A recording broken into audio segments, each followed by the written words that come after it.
And Really? That's scary. somebody mentioned sneaking an 8 into the design, the Roman numeral 8, but then sneaking an 8 into it. And I said, but did you look at this year's design? It's already in there. There's a giant 7 snuck into this year's design. Yeah. There's the Roman numeral 7, but there's a giant 7 snuck into it too. You have to know to look for it. Okay, guys, we should be. It looks like to me we're live on YouTube. It did not mark it as private. Is anybody else seeing it? Yep. Are you guys able to see it? Yes, I am. Because see, it has a little lock on it that says private. I don't get it. It says it's live. Let's see. Nope, we're live. We're live. Apparently, it's not very private. Yeah, it's private. Is anybody? There we go. Shut up, Chuck. Yeah, virtual Chuck. Virtual Chuck. Not real Chuck. Just the YouTube Chuck. It's live. Feel free to tell me to shut up. I'm using the Arc browser. I just installed it. Yeah, I heard good things about that. Mike, you suddenly went, oh no, never mind. I'm looking at the YouTube. Just ignore me. Well, Mike did say shut up, Chuck. So I think he already is. Oh, this is interesting. Okay, do you guys have a chat window? Yep. Market. Yes. It's private. Is anybody else seeing it? Well, that makes no sense whatsoever. Yes, I don't have a chat window. See, it has a little lock on it that says private. I don't get it. Oh, is that your phone, Mike? That's my phone. There we go. All right. I see Dave. Say hi there. Yep, so did Ben. Me too. Yep, there's me too. All right. Okay, there you are. All right, now I opened it in yet another window and I've got the chat. Okay. So will you let me pop it out? How about chat? Like in this Arc browser. Can you guys hear me okay? Am I coming through all right? Oh, you're on the wrong mic. I had my AirPods in and then it was really choppy, but now everything sounds good. But I was ready to throw my AirPods out the window today. Yeah. I hate them so much. I hate my AirPods. I hate your AirPods also. You guys didn't tell me Jim was going to be here. Yeah. I mean, it's kind of given at this point. Now I really wish I'd gone downstairs and gotten my Macstock hat. That was a really nice note today, Jim. Thank you. Just calling it like I see it. Do you guys see that I posted max.conferenceexpo.com in the chat? Nope. No. In the YouTube chat? YouTube chat? I'm trying something a little bit new now that we got connected, but apparently it didn't go. No.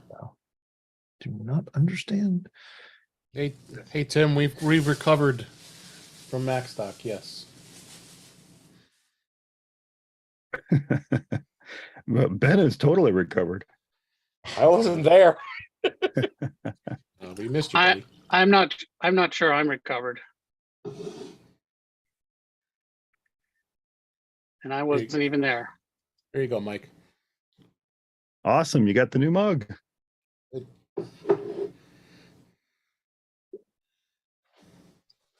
Got to keep my collection going. There's Mr. Bolden. I made a full box of mugs just because I knew you needed to keep your collection going, Dave. Certainly know. I thought about getting out one of the new ones, but I've got last year's. Hi, Eric. Hi. Long time no see. That was a good picture of the group of you guys at Next Talk that Dave posted. You posted that, right, Dave? Yeah, I did. Yeah, that was a really good picture. Really good picture. It was. Where did it get posted? Mastodon. Oh, You following me? yeah, but you know, it's hard to keep up with Mastodon. Oh, okay. I think I follow too many people. Is the problem. Okay, so this is getting weird. This is really weird. Webb says he's knocking on the door, and yet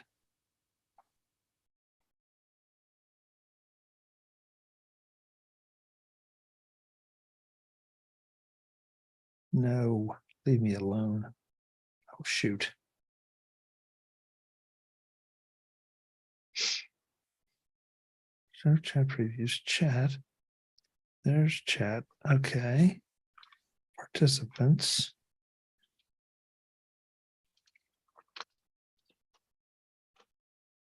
Webb, if you can hear me, I'm not seeing you.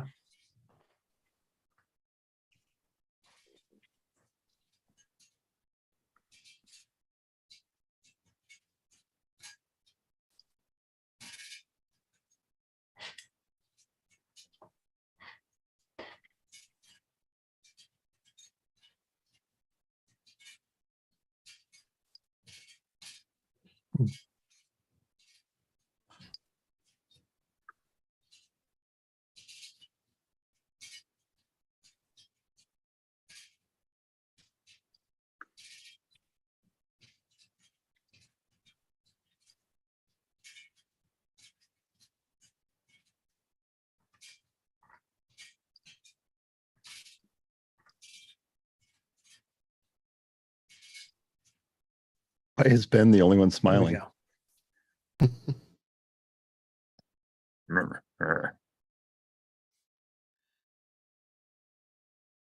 No, there's the whole show. There you go, Webb.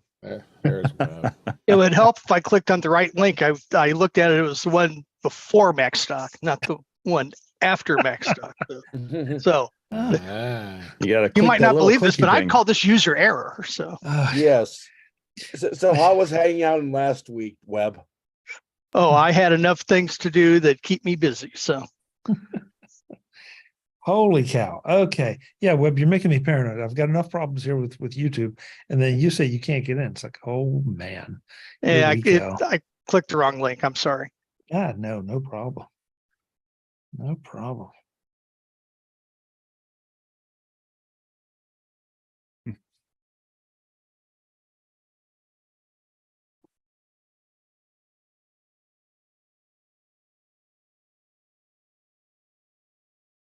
So I guess Jeff remembered that today's Tuesday. I know it kind of threw me off after traveling yesterday. I think I'll text him.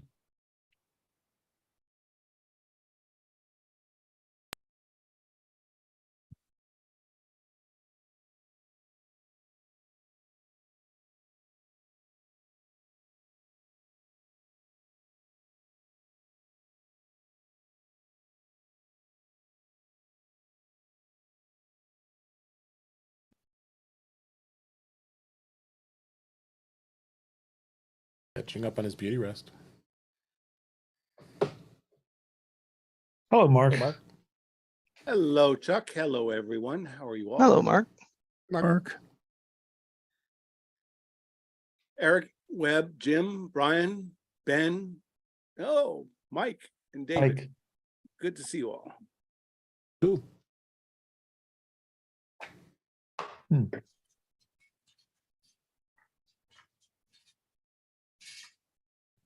How is my volume?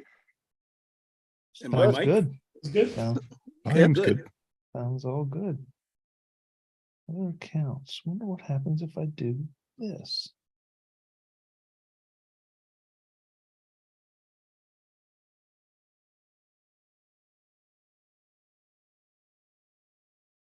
Are you having so much trouble, Chuck, because I put a frog in my name? No.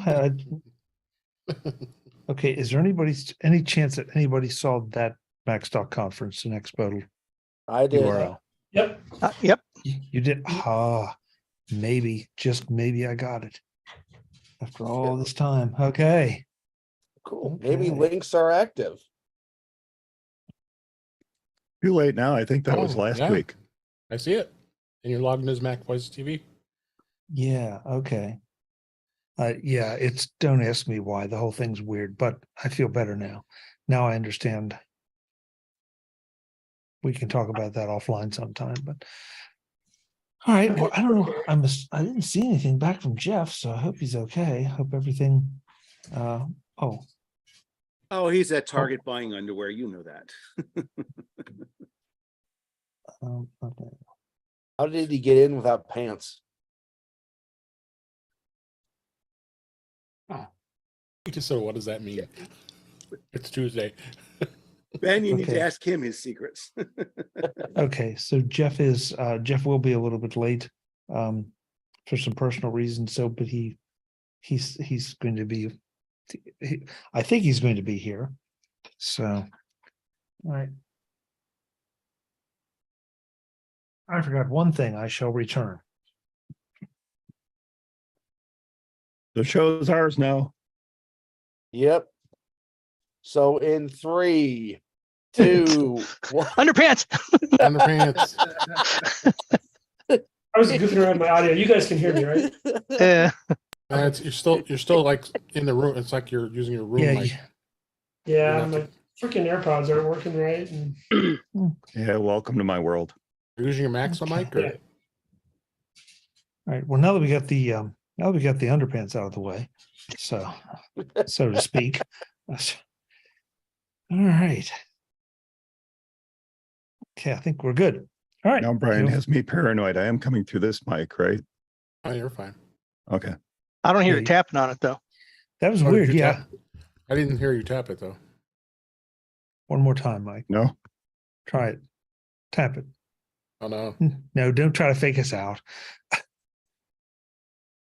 You didn't hear me scratching it? No.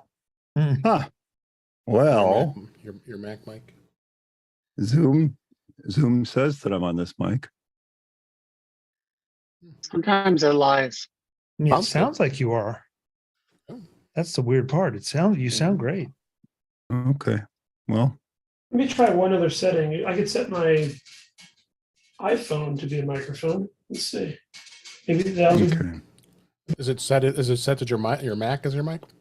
So in theory, this is the Mac mic. I switched over to the iPhone mic. That Does this sounds sound like the Max mic. Okay. Yeah. And now I'm back on the AT 2035. Yeah, that sounds like you. Okay, good. Does this sound a There we little go. better than I had before? Yeah, a great deal. Okay, cool. I'll keep this one on. This is the iPhone microphone. Okay. Yeah, whatever mic you were on before sounded like you were in a tunnel. Oh yeah. Now it Now just just- sounds like you're at a cave. Took the words right out of my mouth, Mike. All right, let's do this. In 3, 2, 1. Jeez, I didn't know it was Roy. Roy had gotten it out of the way. That's good. That's good. Okay. All right. All right. So for real here. In 3, 2, 1. Welcome to MacVoices. This is the talk of the Apple community, and I'm Chuck Joyner. Folks, it's Tuesday night. It's MacVoices Live. It is 8 p.m. Eastern, 5 p.m. Pacific, whatever time that is, wherever you are. We're on YouTube at youtube.com/MacVoicesTV, along with a bunch of our friends that we'll meet in a minute here. We got a bunch of people in the chat room. There are hopefully more coming. We have one panelist who expects to arrive a little late tonight. But so far we got a pretty full house. So we're just going to go around and introduce everyone and get things started. First up, Mr. David Ginsburg, as usual, looking particularly bright tonight in a yellow shirt. David, good to see you. Good to see you. It was great to see you the last 4 days. This feels like the one day we're not even seeing each other now. So now we're seeing each other back on Zoom. But good to see you. Yeah, it's great to see. It's great to see you, and it was great to see you as well at MacStock, Yes. along with a number of the other people that are here tonight. Speaking of MacStock, Yes. we have Mr. MacStock himself, Mike Potter. Mike, it's good to have you here for a little bit of a MacStock wrap up. Is that why we're here? one of the Thank you, reasons. Chuck. I appreciate it. That's awesome. As you can tell, my voice is kind of gone right now, so I apologize for that. But I'll try to keep it. I'll try to keep it clear for the few times I get on the mic. No problem at all. We understand you. You had a heck of a weekend, and again, we'll get to that in a few minutes. Oh yeah, my body said, "Hey, you don't need me anymore. Max Stock's over." So it's just starting to fall apart now. Yeah. I think funny thing is, Ben Rathig, I think that my shirt is about this color of yours. For some reason, it's just showing up differently on my camera, but we're pretty much brothers in lilac. Yes, that is the color that I'm wearing tonight.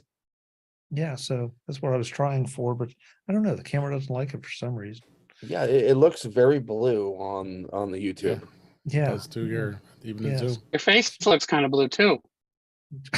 thanks. Chuck, Well, maybe it's your back. Maybe it's the blue background lights behind you. Yeah, could be. Come Could be. the lighting, yeah. Brian Flanagan Arthurs is here, returning from Macstock as well. Brian, it's good to see you, even though it seemed like I just saw you yesterday. Yes, a little more than 24 hours ago. It's good to be Hard- here. Yeah, it seems like forever, seems like no time at all. Flies. Jim Ray is here as well. We didn't get to see Jim at Macstock, but I'm awfully glad he's here tonight. Jim, good to have you. I got to see you Okay. at Max Talk. Were you on the stream? He was on the stream. Oh, okay, good. Well, that's good. Yeah, I again, we'll talk watched the about. whole thing. Oh, that's great. That's great. Eric Bolden is here. We don't see a peach. I'm not sure what's behind him tonight. It looks, what is that, Eric? I stopped by Anderson Japanese Gardens on the way to Macstock. So Oh, that was that just is a picture from the those are garden. beautiful gardens, Eric. Yeah, it's really nice. Yeah, you said you were going to make it a little bit of a garden tour coming and going, as I recall. So that's Yeah. good. That's good. Mr. Webb Bixby was not able to join us because he had so many important CEO things to do, but I'm delighted that he's here tonight in a bright red shirt. Webb, good to see you. Chuck, thank you. Good to be here. And yeah, the stream was a lot of fun. And while I did threaten that I was going to be harassing you and Jeff and all of our friends, I decided to hold back and I didn't do it. Besides, you couldn't be reading the chat from the stage, so it loses its effect. So you just saved it all for tonight, is what you're telling me. exactly. Yeah. Good. I scared Gamut off. So Oh, I know how you can read the chat from the stage. We did it at our Geek Beat housewarming party. I'll show you guys how to do it after the show. Okay, there's some for after dark. That's good. Mr. Mark Fuccio is here looking, his background tonight looks very picturesque, very, very relaxed. Mark, good to have you. Good to be here. It's continuing on the Sonoma theme, so it's another Sonoma image. Very nice, very nice. Well, as I said before, when I introduced Mike, tonight we wanted to do just a little bit of a Macstock wrap up for those who were there and those who weren't. But first, Mike, congratulations on just a fantastic conference. Thanks, Chuck. It went amazingly well. We had every single speaker knocked it out of the park. We had the Mac Geek Gab. Dave set up this amazing caucus of folks who'd previously been on Mac Geek Gab. And of course, we had Wally's Macstock Short Film Festival. Every single one of those films. He even brought in some short films from the iPhone Film Festival, which was an amazing touch to add to what we already had. So lots of talented people out there in Macstock's, attendees and speakers alike. I had someone ask me what my favorite presentation was for the weekend. Oh, I couldn't pick one. Yeah, all I could say was yes. There was Yes. nothing that fell below the standard of excellent. Yeah, they Except- were all except maybe- amazing. Except maybe that guy you had started up. That was the only one that worried me. But You mean me? I started. I started it. So Yeah. the one after me was great. Yeah. Yeah, the one after me was fantastic, but the one Oh. who started it all, maybe not so hot. Well, I am curious for Webb and Jim. You know, I think Mark or Mike, I think this was the first year you had a live stream going. Am I correct about that? Yeah. The first year of a live stream for MacStock proper. Yeah. And both Webb and Jim were in there. Well, so guys, from your perspective, I mean, obviously it's not as good as being there, but how did the stream hold up? How was your ability to interact with other people? You know, all those questions that we should ask, not only of just any streaming event, but also this particular one, since it was an ambitious one for Mike. The stream was great. The video was fine. The audio was fine. It even seemed to me at one point maybe there was an audio problem in the room that wasn't a problem on the stream, because they were like, "Oh, the mic's not working," and I'm like, "Yeah, it is." Yeah, that's true. That's true. There were a few Yeah. here and there. Yeah. So, and even, you know, all the questioners, I had no problem hearing any of the questions that came up. So, which is, you know, of course, often a problem. So it was great. You know, the interaction, well, there was two problems with that for me, and one's my own fault. It was, you know, it started at an ungodly hour as far as I'm concerned. I think it was 7 a.m. my time. So I did not at 9 Central. I did not manage to get up at 7 a.m. either day.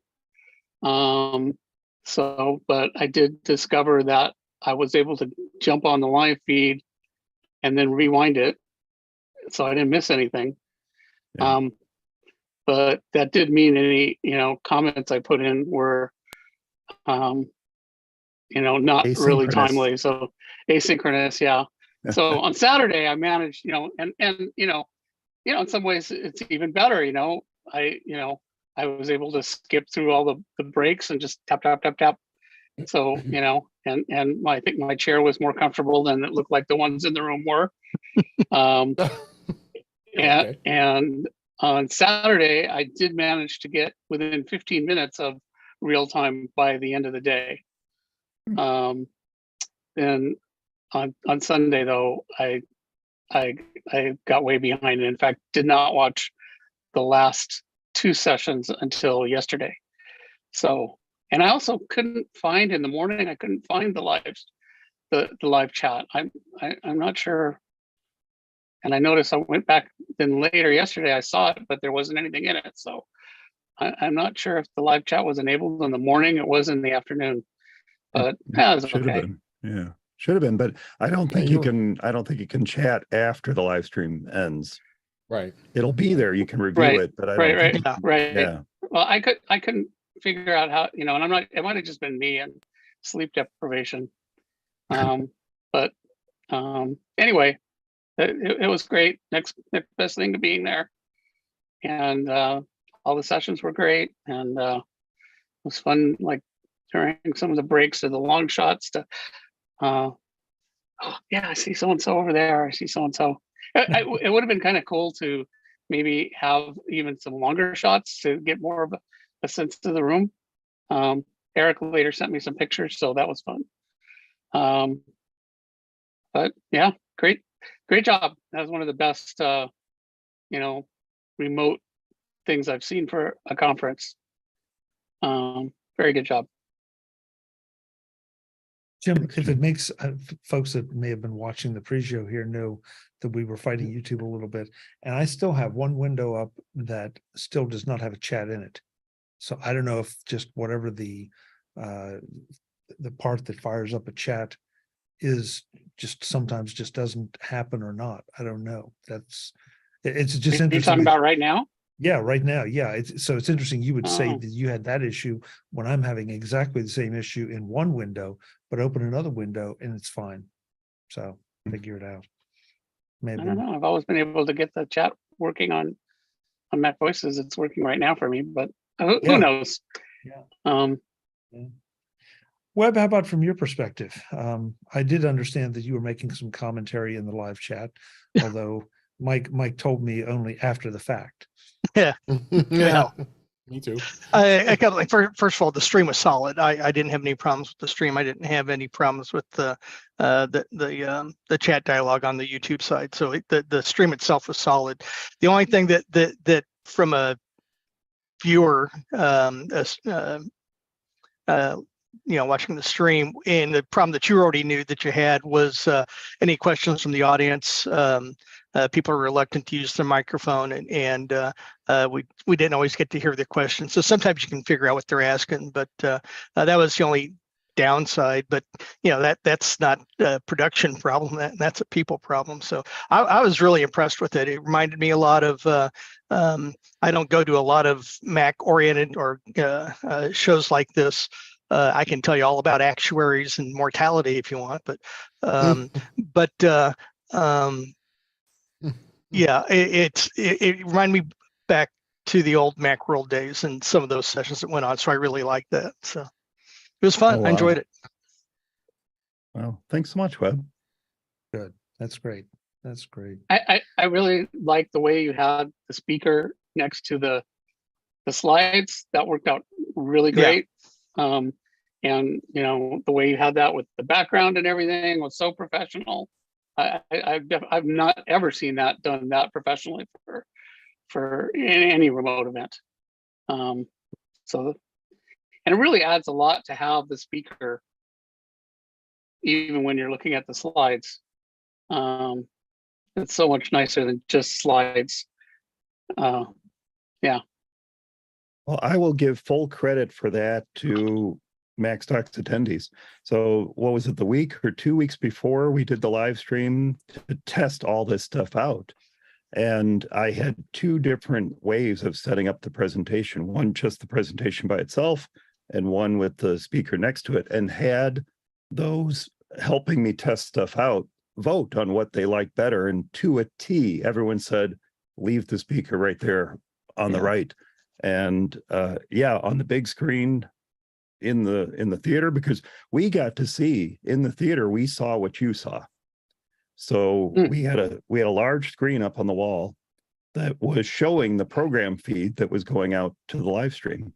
So folks in attendance got to see that same presentation with the speaker next to it, just like you did. And I think it worked out really, really well. Yeah. What software and hardware and stuff did you use to put all that together? So I give full credit for the professionalism to Ecamm Live. It's fantastic software to use for something like this. And it was running, the whole thing was running on an M2 Pro Mac Mini. So we had the Mac Mini, 3 cameras in, which were Elgato Camlink 4Ks. 2 of the cameras were the, camera A and camera B, which was the 3/4 view. And then we had the third camera, which is actually the feed coming out of the laptop. So we could just bring the presentation right into Ecamm as well. So, yeah. Well, that was nice too, that you had multiple cameras, and obviously somebody was running that and doing production and switching, and that added a lot to it as well. Somebody was running it who actually knew what they were doing. Yes. And Roger, I'm going to give full credit to Roger Harmon for that. He reached out 2 days before MacStock. I had lost my volunteer who was going to run everything. And he reached out 2 days ahead and said, hey, I'll do it. I'm a retired, video production person. I use Ecamm Live all the time. I use it from his own live stream. He uses it for church. He uses it, and I said, well, sold. Come on in. And oh my gosh, he had just such an, as a retired professional, he had such an innate sense of when to switch to the slides and when to switch back to the presenter. He did just a phenomenal job. Phenomenal. He did. Yeah, I could tell that whoever was doing the switching knew what they were doing. Yeah. So congratulations on that too. Yeah, it's amazing what you can do with a relatively inexpensive computer these days. Yeah. To have a similar setup 10 years ago, we in GeekBeat were running a TriCaster and 4 Mac Minis to achieve that. I remember those TriCasters. Yeah. Yeah, and that was considered pretty ahead of the curve when we did it. You know, They I still have, need somebody that's paying attention and has got a little bit of a on the ball to do it. So Yeah. hats off to Roger. Yeah, absolutely. Just did a great job. I don't want to take us down this rat hole, but I honestly, I kind of forgot about the TriCaster because it's been largely replaced with software now. So I'm going to have to look up out of curiosity and see what they do or how they're Yeah. doing. I'm sure there's still places that a TriCaster would be absolutely essential. But like Ben said, you know, what you can do now with what we all have on our desks pretty much is pretty staggering. So I want to turn to Brian and Eric and just ask, because you were, am I right? You were both first-time attendees? Well, for myself, yeah, second time for me. Oh, okay. Okay. So you two were both second-time attendees. But you were in the audience. David and I were presenters, and so we were kind of bouncing back and forth. But how did it feel from the audience? Did it come off as well as it did? It sounds like for the stream. It was phenomenal. The way that everything was set up to the proper volume levels in the room, to just the setup, the visually being able to see everything just fine, the way that the appropriate audience interaction, that was available. It was awesome in so many ways. Eric, anything to Yeah, add to that? it was also nice because there's just enough time in between sessions that you could get a quick question in, and then or say, hey, can I chat later or something, and then with lunch break, and then at the end of the day, the timing at both in front of the cameras and the hallway track, it was really nice. It worked really well for me. Yeah, Mike, that was one thing that I noticed though, because we often talk about the hallway track, the Right. fact that Yeah. one speaker may not interest someone, and so there's the hallway track that is just the informal thing going on. I didn't see a whole lot of that. It seemed like there were very few hallway conversations, and that's a tribute to the speakers you picked and I guess the job they were doing. But there were one or two, but not a lot. Yes, there were a couple that were going on. They were almost always very short.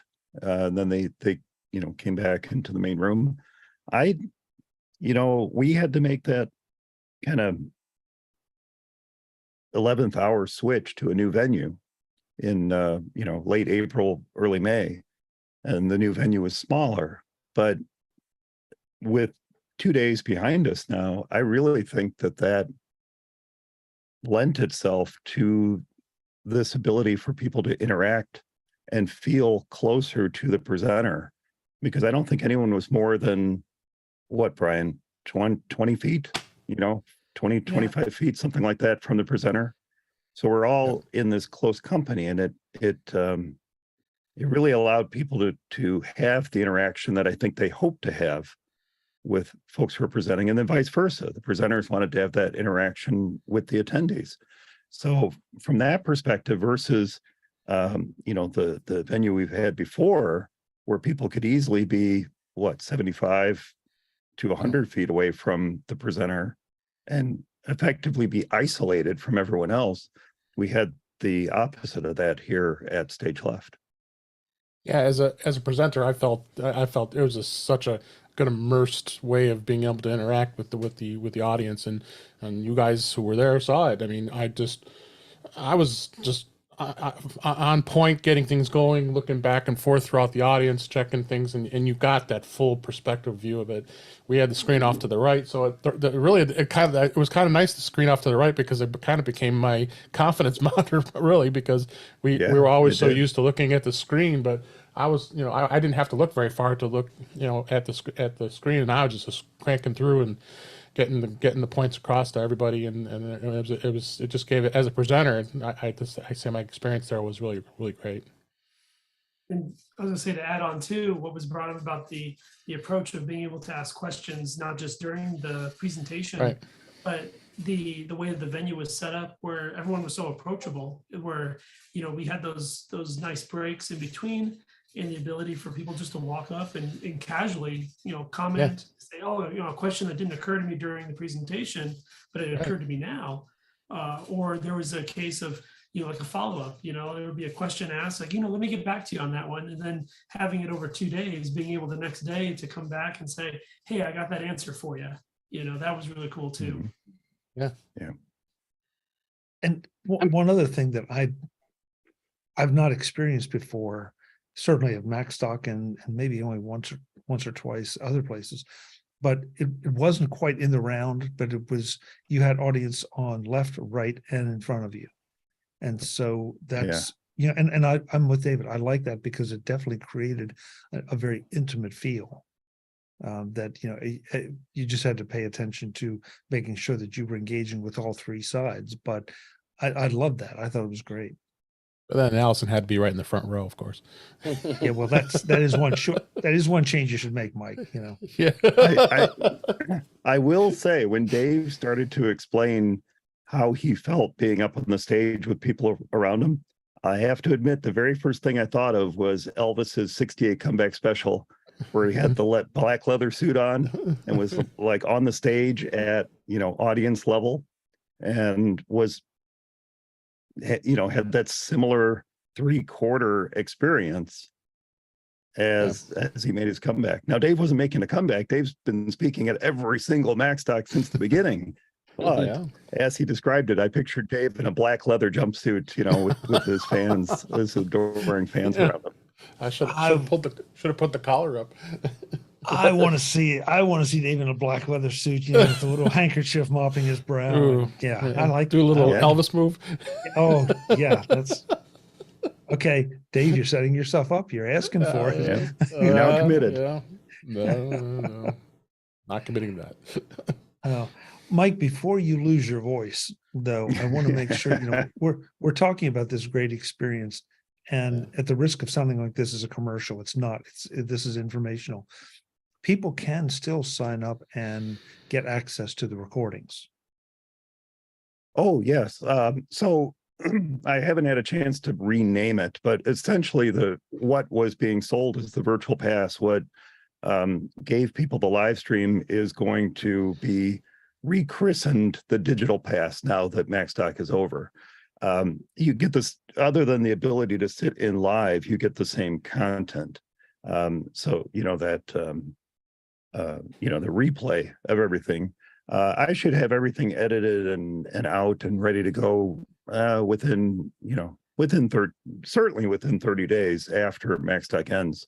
And the past has taken a little bit longer, but again, thanks to the way we did things this year, it should go much faster. And so how do folks go about getting access? Oh, I should probably that? tell you that, huh? Yeah, but Yeah. you know, for them, not for us. We all know. Yeah, you can go to max.conferenceandexpo.com or max.conference.com. And again, I haven't renamed anything. Hopefully I will by the time folks hear this later or see this later, who aren't watching it live, I should say. But it will either be called the virtual pass right now or the digital pass when I actually get in and rename it. But it's effectively the content is the same at this point. Yeah. Great. Well, I love the idea because it seemed like you hit it from every angle. You hit it live, in person, live stream for those who couldn't make it, and for those who just are wrong time zone or whatever, you know, they'll be able to pick it up and see everything after the fact. Yep.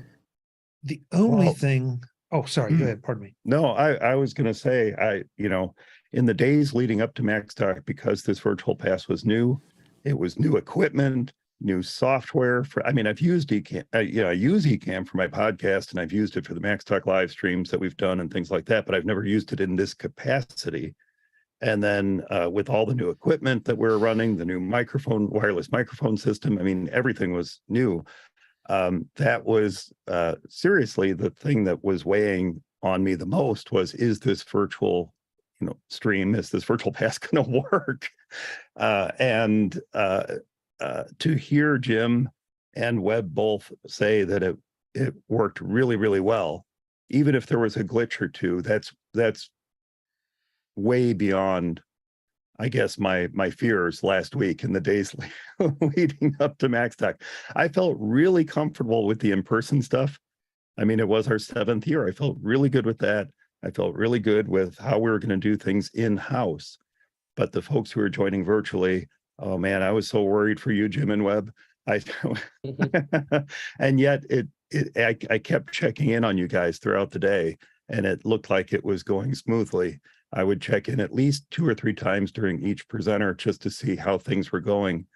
And Roger is doing a good job staying on top of the chat room too, and answering questions. And if there was a problem, trying to take care of it. So once we got past that first day, oh man, I actually slept Saturday night. So it was a good thing. And as I told you, Chuck, Monday was the crash day. After the weekend, that's the day you just kind of go, what's on YouTube? Well, Mike, MacStock's supposed to be a learning experience, and what you learned was how to do a remote event. Yeah, Yes. yeah, and I did. Every time I learned something new, and I learned quite a bit this time, and all very valuable skills, young man. Mhm. Brett in the chat room says, I think the digital pass is a good name for it going forward. No need to rename it each year after each event. That's a good point. That's a really good point. So, yeah. And Brett was one of the ones that we got to meet in person. Yes, we did. Not exactly open, not exactly directly related to MacStock, but I definitely want to also congratulate Barry Falk for a super Yes. successful Midwest Mac Barbecue. That was awesome. Terrific event that was held on the Thursday before MacStock. So many of our friends, so many new people, and who is it? Brian. Oh, Brian just said it in the YouTube chat. So nice to meet the people in person that you've met virtually here at the barbecue and at MacStock. So, but one thing we didn't touch on was just the informal stuff afterwards. And Mike, I'm not sure exactly how much of a hand you had in all of it, but Saturday night you sort of steered us one direction. Sunday night you sort of steered us another direction. Yeah. After the official conference was over, and that seemed to play really well because just about everybody went one direction or the other for at least part of the time. Yeah. So excuse me. Sorry about that. With the change in venue, that's why I put a little frog in my name. With the change in venue and asking people to travel just a little bit further, I wanted to try to get reservations at places where folks could hang after the day was over, within walking distance of stage left. And so that's why we had the reservation at the restaurant DC Cobb's Saturday night, and we had just a little gathering spot at Weinstock Sunday night, just to give people a place to go. There is the hotel lobby at the Hampton where folks often hang out. There's the Bulldog restaurant in front of the Hampton where folks often hang out. But I thought it'd be nice to just let people walk no more than, 2.5 blocks, and have a place where they can just, sit and have a good time. And I'll tell you, the folks at DC Cobb's really treated us well. They worked with me to make sure that we had enough space for everyone. When we started to overflow the space, they said, you know what, just have them sit anywhere they want to. We'll get them taken care of. And I will say, and every single place I work with says this, the Hampton says this, and DC Cobb said this to me. They said, this is just a fantastic group of people. We wish every group that we worked with was as nice to work with as the MacStock folks. And that's a testament to the community of people that we've built up over the years. Well, that's great to hear. That's great to hear. Probably the one tip I would give to anyone coming to MacStock next year, whether you've been there or not, is to try to target make sure you get at one of the, what's the right word, Mike? Supported hotels or designated hotels or whatever. Yeah. Just because of the informal interactions and that usually are the later night interactions. I think I stayed downstairs until around 11 both nights and then decided to head up. And I know that I was among the early departers. Some of them stayed quite late. I departed or a bit early too. or early. I felt bad for Martine and Brett and Ian. They were up, and I think Martine was a walking zombie by the time he finally went up to bed. But we always do that on Sunday night. We always hang out in the lobby of the. Well, first the Bulldog kicks us out. Bulldogs. That's step one. We're closing. They start flashing the lights and say, "We don't care where you go, but you can't stay here." And then the nice thing is they can just walk right over to the Hampton, and that's where we hang out afterward. And the last two to walk out the lobby doors were Corky and I. And then he and I were outside talking for at least another 45 minutes to an hour. So I actually got home at 4:00 Monday morning after MacStock. So that's pretty usual for Sunday night / Monday after MacStock for me anyway. Wow.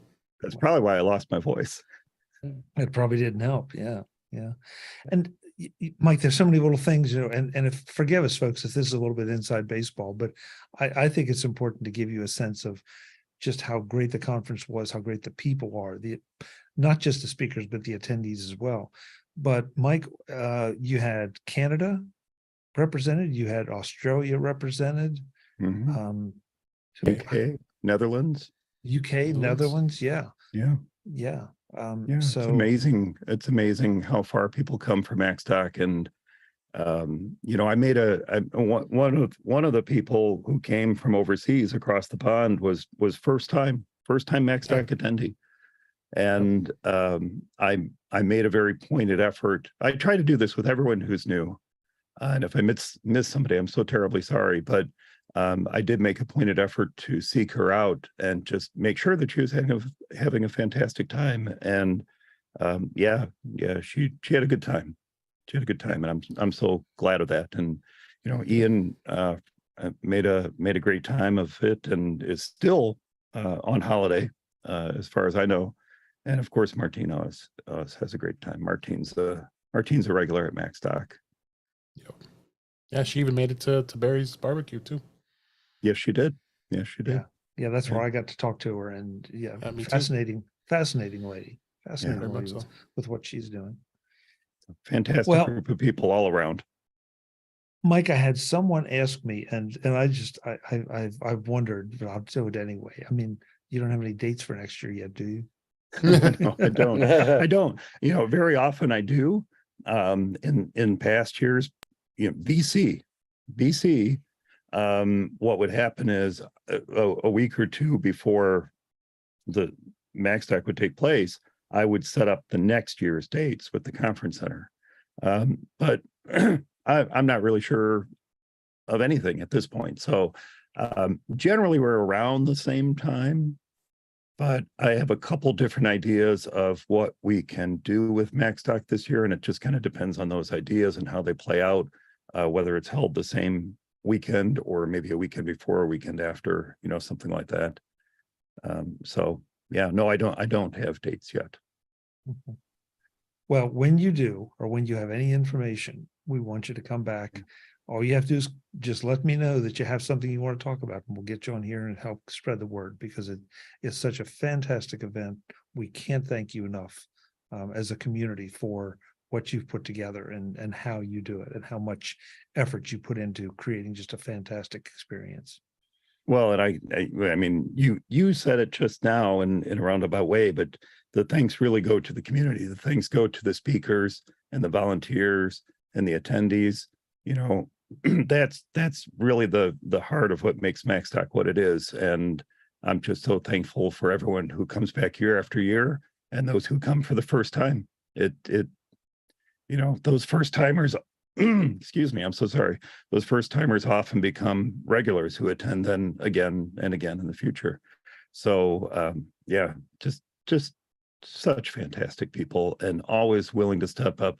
We have our regular volunteers, and then I'm continually overrun by folks who come up at the start of the weekend or in the days leading up to and say, how can I help? I want to help. I want to make sure that this is a successful weekend for everyone. And that's the community we've built. So amazing. So amazing. It means the world to me. Yeah. Well, Mike, you're part of the panel here, aside from Max Talk. So you're more than welcome to stick around if you feel the need to head out and get some tea or something for your throat. That's fine too. But absolutely stick around if you can. Yeah. Well, that's what you say is in there. I'm not quite sure. Hearing that you got home at 4 a.m, but anyway. I promise. Long Island tea? No. Actual, actual tea this time. Well, we do have some things we wanted to touch on tonight, other than Max Talk, for the folks out there that couldn't make it. The first one, there's been a lot of Threads news this week. And I just threw something in our chat room, and of course I have everything in our show notes. In fact, you know what? Actually, I think I can throw it in the chat room tonight because we figured out Yes, how. you can. So, chat room, you should see a link. And we to do. One of the And we first. do. All right. After all this time, we finally got it worked out. But this was a story from Wired that brands are starting to appear on Threads. That, that's a really interesting development, because brands, mean advertising dollars. Brands mean, a different dimension to any social network. And I'm not sure that we've seen any of the upstarts really catch fire with brands.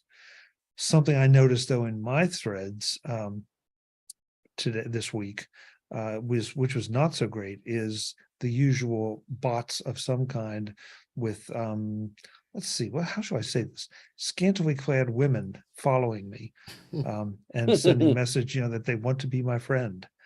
And so that was kind of a disappointment to see that that's starting to carry over. But I also took it as an indication that this is a network, a social network now that may be a force to be reckoned with longer term. Anybody have any feelings about Threads and their experience with it so far? That's been exactly my experience, and it's not surprising, because when it comes to advertising and business relations, Meta is king. Yeah, I mean that's where they get it. And I mean, Instagram, it feeds right from Instagram. I mean, Instagram was doing it with the ads already. Now you even have even better outlet from going from Instagram to Threads, and then be able to see those ads, as well as be able to post things differently than you could on Instagram. Yeah, I don't know. I mean, again, advertising just clutters things up, but advertising is also the grease that makes the wheels turn. So, it is sort of what it is. How many? We've done this before, but how many people are here on Threads right now, or so far? Yep. Okay, so not everybody, but, and I'm not even I'm not necessarily advocating for it. Well, I love the subheading, Chuck. The subheading said that could leave little room for people. Well, there's no room for people on any Facebook property anyway, so why should this one be any different? Good point. Good point. No, if it's owned by Facebook, I don't do it. No, I know you have strong feelings about that, Mike, and hey, that's fine. I mean, if you want to see strong feelings, though, wait till you hear this. Wait to hear what happens next. Twitter is no longer going to be Twitter, or at least at some point it's not. It's going to be X. And the bird logo is gone, or is going, or is gone, depending on how you look at it. So, I happened to follow a link today from on a Discord chat about the Tour de France, and pointed to Yeah. a Twitter post, and sure Yeah, enough, it's there gone. was an X there. It's gone. Yep, It's I'm gone in there already. now. What do you mean, Jim? The You mean bird's that gone on the homepage. The bird, Well, yeah. the bird's gone. Yeah, but but the link to the post still worked, right? Oh yeah. Yeah, and it still said twitter.com. Right. That's one thing I'm wondering about is all the, is the last 15 years of links all gonna stop working? Or will he keep it around? Just I could easily see him saying, screw it, I don't care if the links work. And I think that's why Threads has the opportunity it does, because Musk is an agent of chaos, sometimes for better, sometimes for worse. What businesses and especially advertisers like is consistency. Mhm. I mean, I don't know if, the whole X everything concept with banking and blah, blah, blah is going to work in the long term, but in the short term, the advertising is down significantly. We don't know if there's going to be a major change made tomorrow that will be implemented tomorrow. And it's chaos.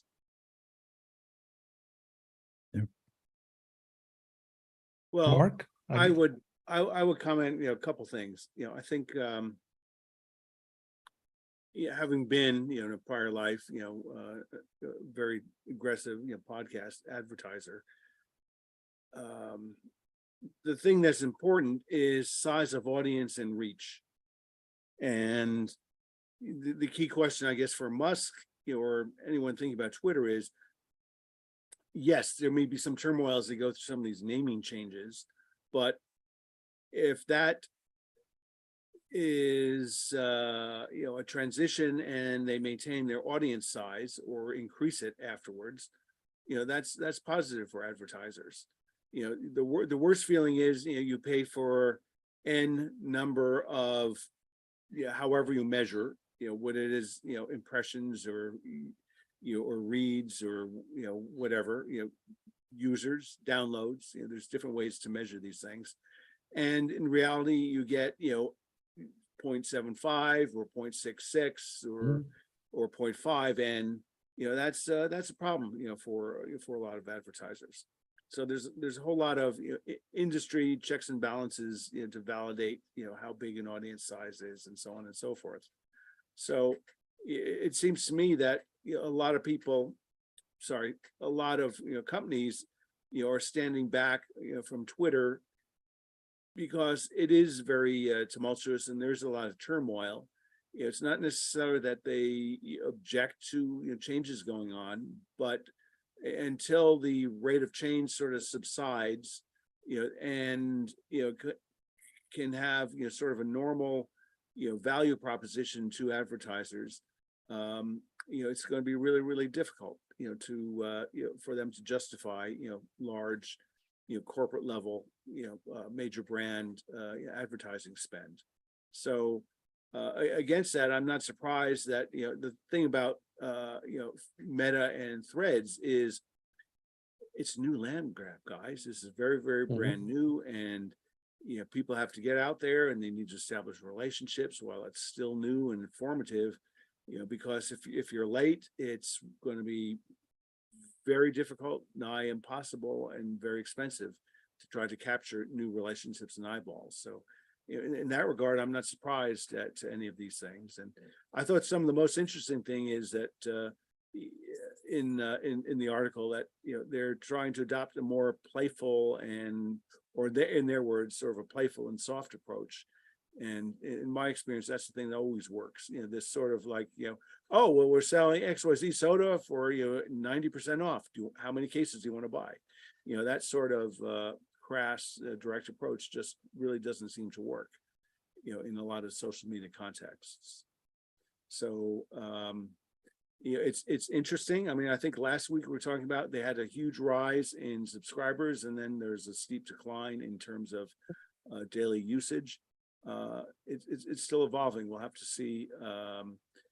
Let's in September sometime. Let's if there are usage statistics, let's review it then, because and between now and then there's going to be just too many ups and downs and changes, and it's summertime and people are on vacation and all sorts of other seasonal factors that will occlude better insight into what's going on with this new platform. I threw a couple links to articles in the chat room, but it's interesting how many people seem to have somewhat of a possessive attitude toward Twitter, and are very upset over losing the bird, the bird logo, excuse me. And so, and look, I kind of get it, but I also, it's like, okay, it's the company logo, it's their choice. I do find it, I'm afraid, a little bit confusing that if this organization becomes known as X, and yet you're going to twitter.com, Mhm. Yeah, and are you going to X or are you going to tweet? well, I mean, and someone made the point, X marks the spot. Okay, that might not be a bad slogan, but to tear the Twitter branding down, if that had become a subtitle or something, or the bird with an X on it or whatever, yeah, maybe. But I admit this one I'm kind of baffled by. Webb, I know you and I've been sort of borderline defenders of Elon, saying he seems to have larger strategies at work somewhere. We believe he does. Do you think that fits in with that theory? I certainly hope so. I'm not willing to throw aspersions at Elon like a lot of people are. I was reading I get the Stratechery newsletter, and there's an edition this morning about this very issue. And it was funny. I thought it was funny.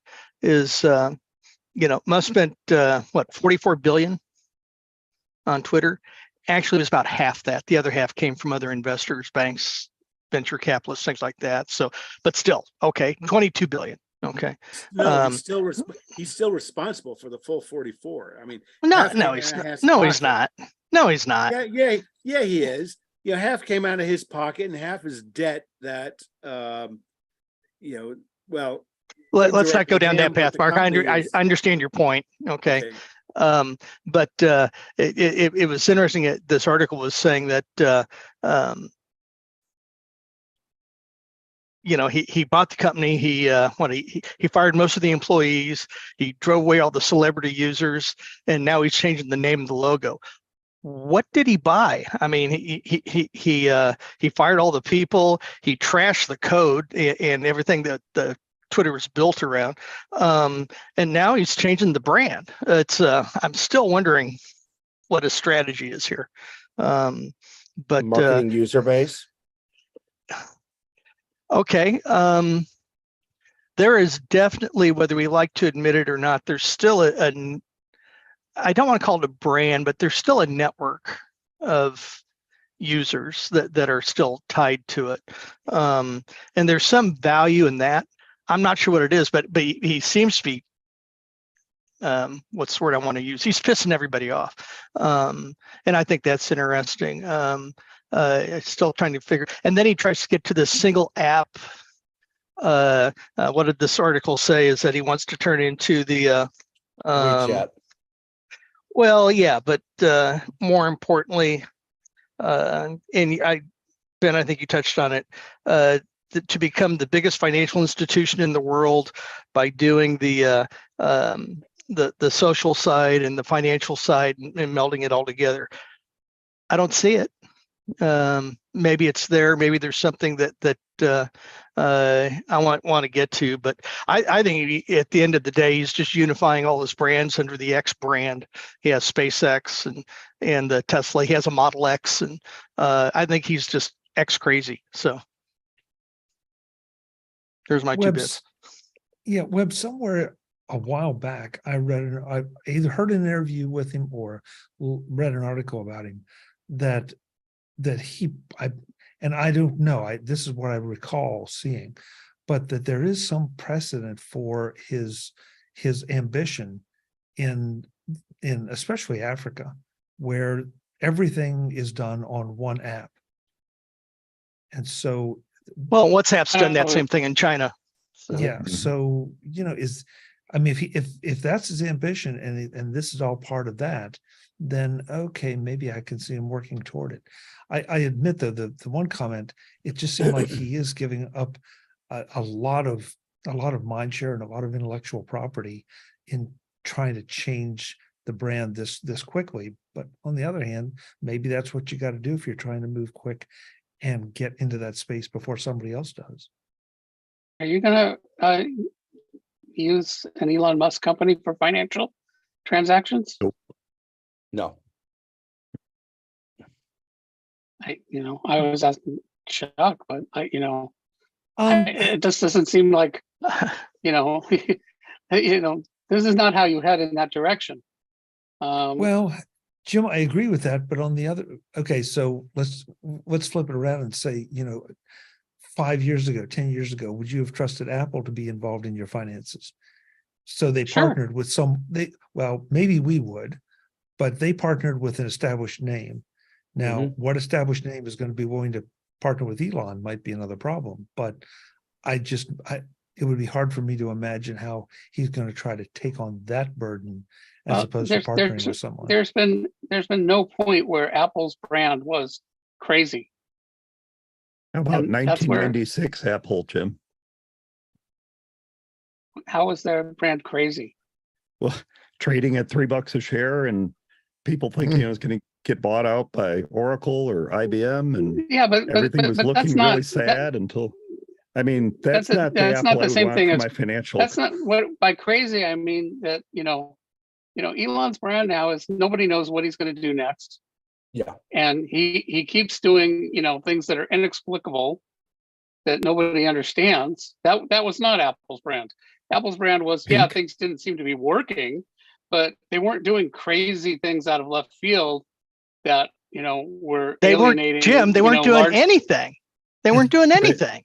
Well, they come on, were there was doing the- things. There Come was on, the okay. pink, the operating system pink, that was, Yeah.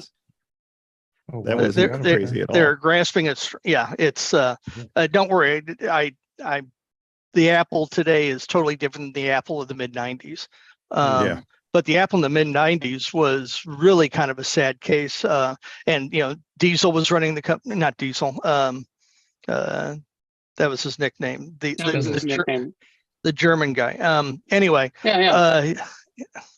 just there's a lot of executive upheaval going on at Apple at the time too. It's interesting, and I'm going to throw out this issue, this thought, and see if anyone buys into it.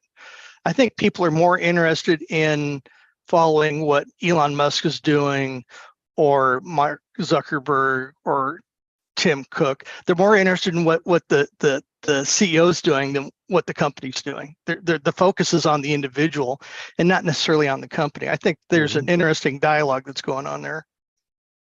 Well, you could say that about Steve Jobs to some extent. Oh, But, exactly. Chuck said, would Apple of 10 years ago, would you give use them for financial transactions? And I would submit that's a lot different than the Apple of 25 years ago. There's a huge difference from 1995 to 2010. It's night and day, not even the same thing. And I think even by 2010, Apple, was a pretty substantial, and it wasn't off doing careening back and forth and throwing away brands and making all kinds of pronounced, right-wing pronouncements. Political. On the contrary, they had a very confused and broad product line. They had at one point 12 different versions of Macintoshes at one point.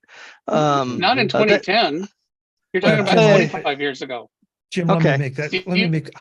I was picking 10 years randomly. I was thinking just back when Apple wasn't the dominant force that it is now. Yeah. And that was the point I was making. So let's erase the 10-year thing. And because I'm with Webb, there was a point that Apple did seem to be making a significant number of missteps. Oh, Well, back in those, missteps are this.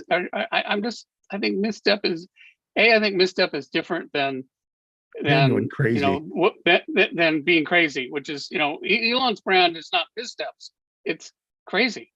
But you know, also if you want to go back and look at Apple at that time period, then we need to say, well, are we going to want to do financial transactions with an Elon Musk company in 2050?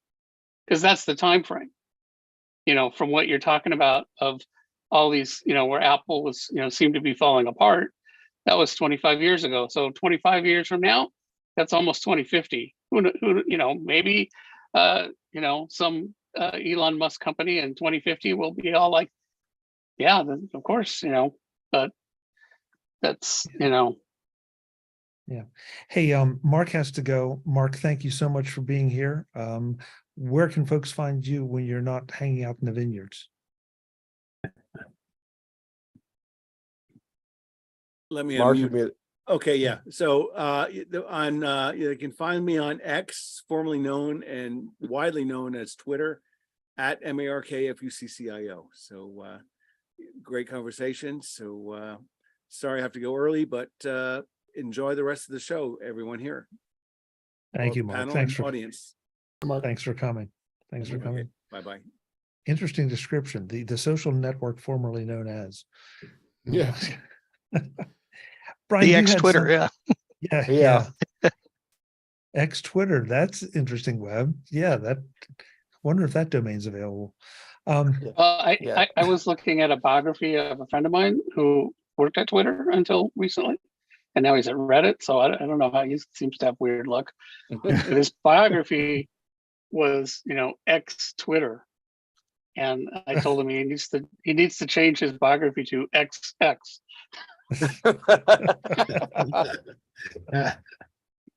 Brian, you had something to throw into this.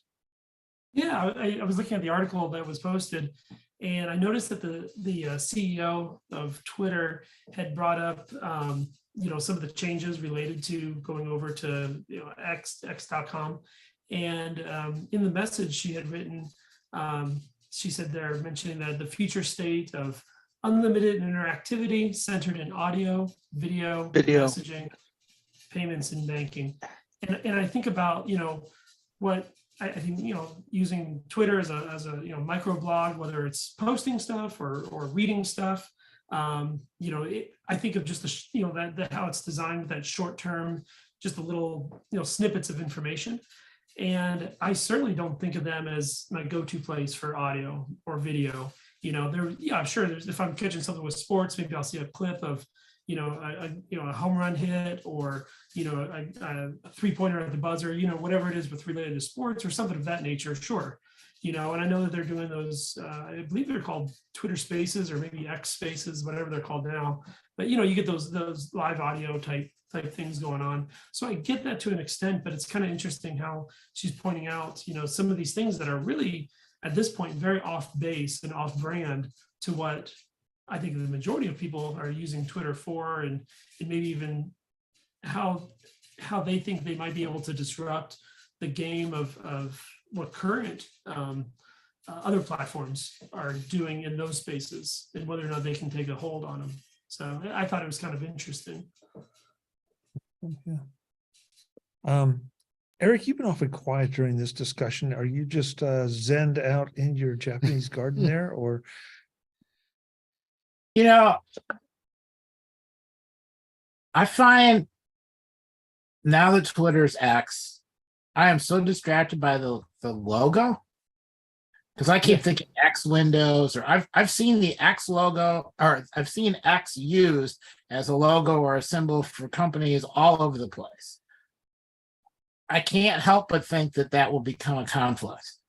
Someone is going to be unhappy that Twitter is now called X, or confused or whatever, and for whatever reason I keep seeing X Windows. Well, I mean, now it's It going just to be reminds me of something.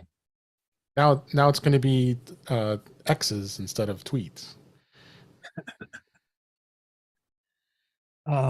I guess it was on the Morning Brew podcast this morning, or yesterday morning, that they said that anytime you start putting X in in a web browser bar, you're just looking for trouble. You think Elon cares? Yeah, or looking for something. Well, thank you, That's- Ben. That's probably part of that video strategy that Brian was talking about. Oh, There you go. okay. That's where the money's gonna come from. Yeah, that's Mm. it. Hey, took us this long to figure it out. Took us so long to figure it out. One more thing, I promise, Jim, to your point about crazy. Everybody thought Elon was crazy for SpaceX, and now it's delivering the majority of payloads into orbit. Everybody thought Elon was crazy about the electric car, and now Teslas are all over the road. Everybody thought Elon was crazy for the Boring Company, and we He have was. tunnels. Well, and maybe he is, but he has working tunnels under Vegas, and there are plans to expand. Oh, And city. you know, he's already done the first expansion over to Resorts World. And so, you know, maybe here's to the crazy ones. Yeah. Top marks for that Maybe. reference. Maybe. Thank you. He Thank you. doesn't really run SpaceX and Tesla on a day-to-day basis. He doesn't need to. SpaceX is, Doesn't need to. He's got people. well, Yeah. He doesn't need to. He- He's he the doesn't leader. need to run Twitter on a daily basis either. It's not the and, role, but it's not the role of the leader to be in charge of day-to-day operations. That is not his role. That is not Tim Cook's role to be the operator of Apple on a day-to-day basis. He sets vision, he sets strategy. That's the job that he has. He does not have the job of being day-to-day And in my control. point is he is doing that on Twitter, and he's showing us, you know, I mean, I know a lot of people, and myself included, that are like, yeah, I'm never buying a Tesla because I do not want to be subject to, you know, Elon Musk is, you know, responsible for my car and the whole system of that. I mean, it's very, fine. it's very Yeah. compelling. You know, it would make perfect sense otherwise. If he wasn't involved, I might very well run out and buy one. I need a new car. Mhm. And there's a lot of neat things about the Tesla, but I just don't trust being involved with that, especially on something that's so, you know, critical. It's not just a social media, but, you know, transportation.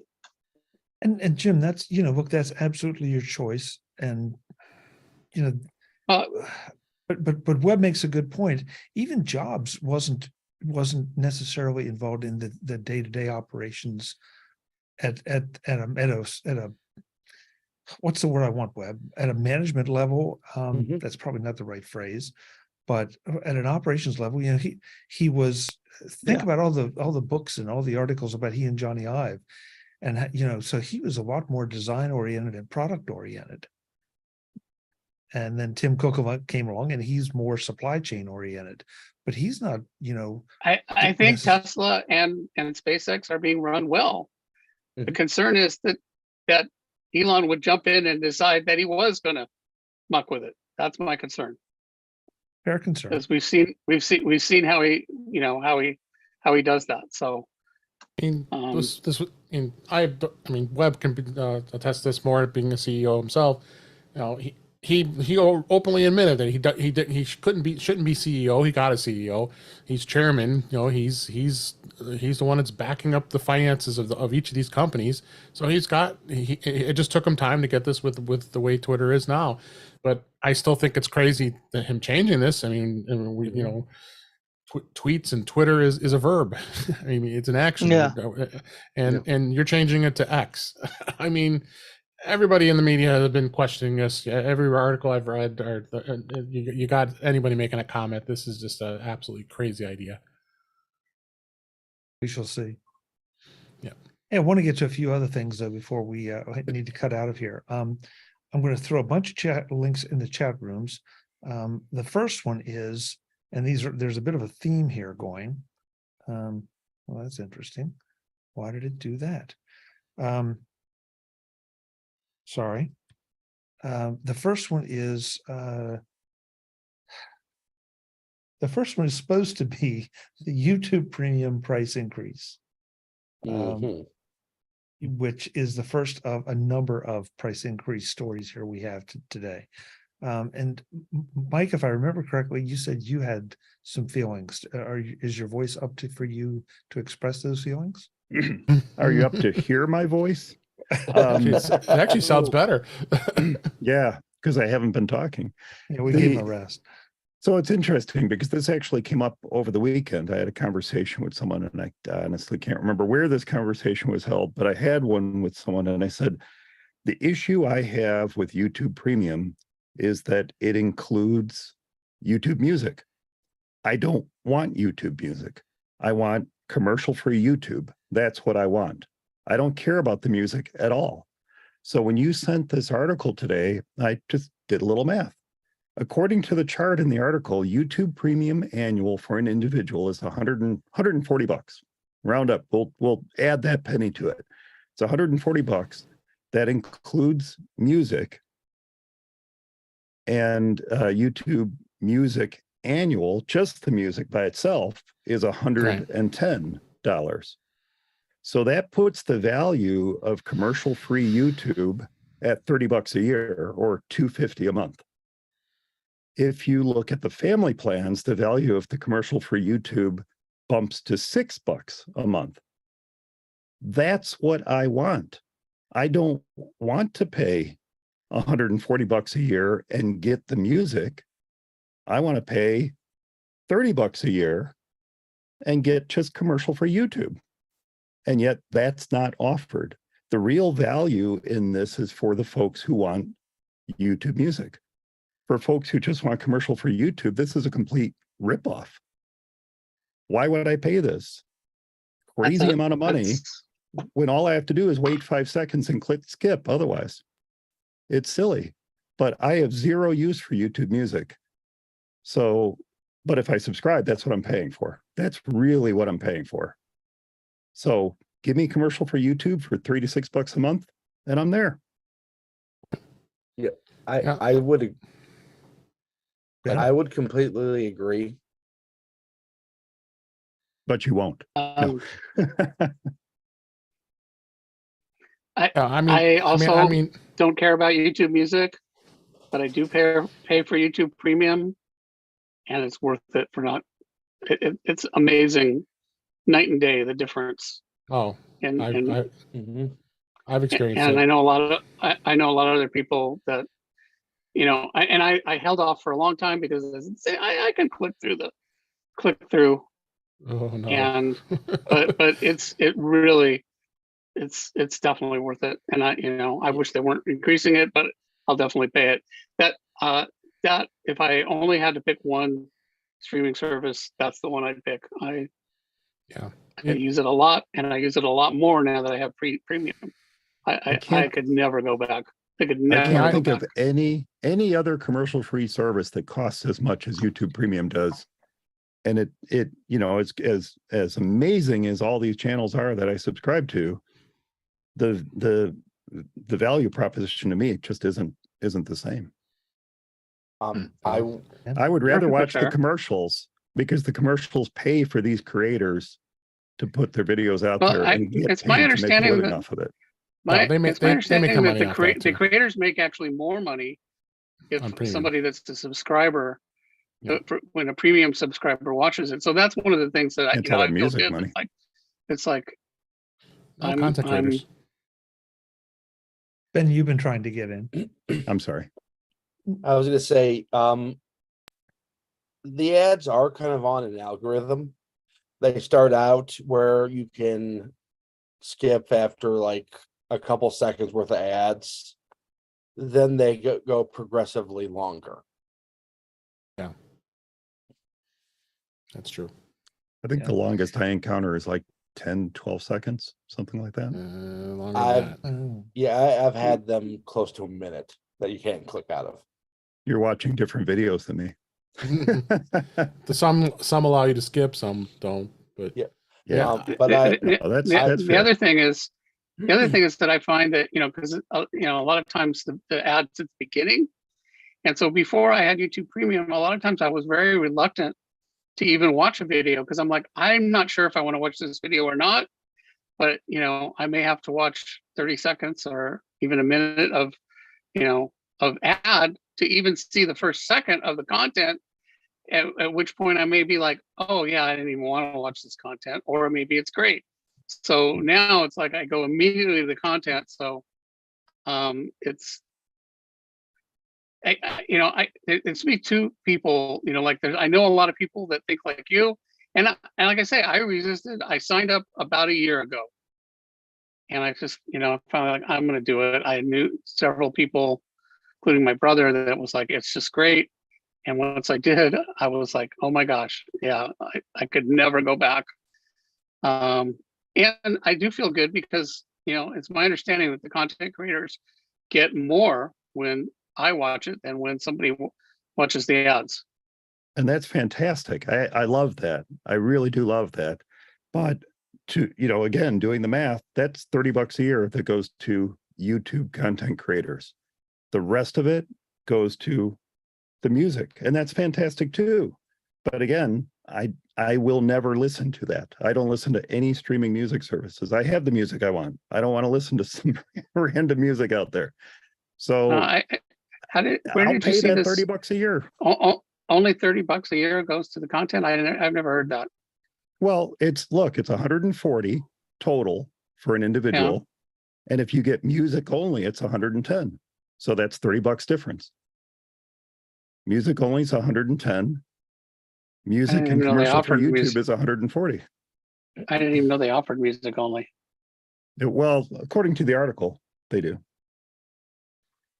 I'm not saying it. I'm not saying they don't. I just didn't know it.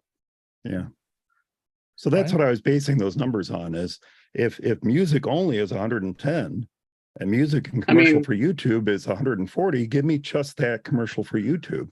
That's what I want. I would certainly sign up. I would sign up for that too. I No would question. in a second. Yeah. But it's worth it for what I get.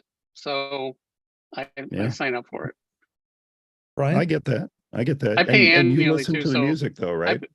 I pay. No, I don't. Oh, well, Okay, Brian, I'm going to try to get you in here. sorry. I was Brian. gonna say, I don't know, we were talking about the crazy ones earlier. Maybe I'm crazy, maybe I'm odd, but I actually don't mind the ads, maybe for a different reason. Both in YouTube, you get the ones that, you can skip, and then you get the ones that, kind of go on for the full, 30 seconds or whatnot. But I like those and the streaming services that sometimes will have the commercials, just because it kind of breaks things up and gives you opportunity. If you got to, refresh a drink, you run to the restroom real quick. Maybe you need to, you want to not miss your show, but at the same time be able to maybe catch an email real quick or respond to something. I love that opportunity. And I know I laugh with some members of my family who, I can't stand the commercials, and they love their Apple TV Plus subscription. And as do I, I love a lot of the content, the shows. But even when the other streaming services, and I saw the link earlier about Peacock and the different streaming services that have, the option. You can either pay more and either get no commercials or very limited commercials, or you pay a lesser amount and you get the version that has commercials more frequently. Not even from a financial standpoint, but just from the sheer fact that it allows me to step away for a moment and then come back. So I appreciate that. I guess, Mike, I hear what you're saying, and I agree with you, because when you start thinking about it, it feels like cable TV. It feels like what they all did. They kept adding services and raising prices, services you didn't want, didn't need. ESPN, I'm looking at you with all your 45 variations that we have to pay for with virtually any package. And you are ESPN is the thing that drives the pricing up the most. In those Don't be surprised. Don't be surprised ESPN spins off and pulls their channels from cable TV, because Discovery and Max already announced that they're going to be pulling their channels off and just do a streaming only service, because the cable TV business is in trouble. I mean, it's going down. I became a cord cutter. I just cut the cord from Comcast, so I'm seeing it, And I don't know if you're going to get into Peacock or not. That's a whole nother story. But yeah, all these channels are starting to sever ties from cable companies. Yeah, I mean, Dave, today, Go ahead, Ben.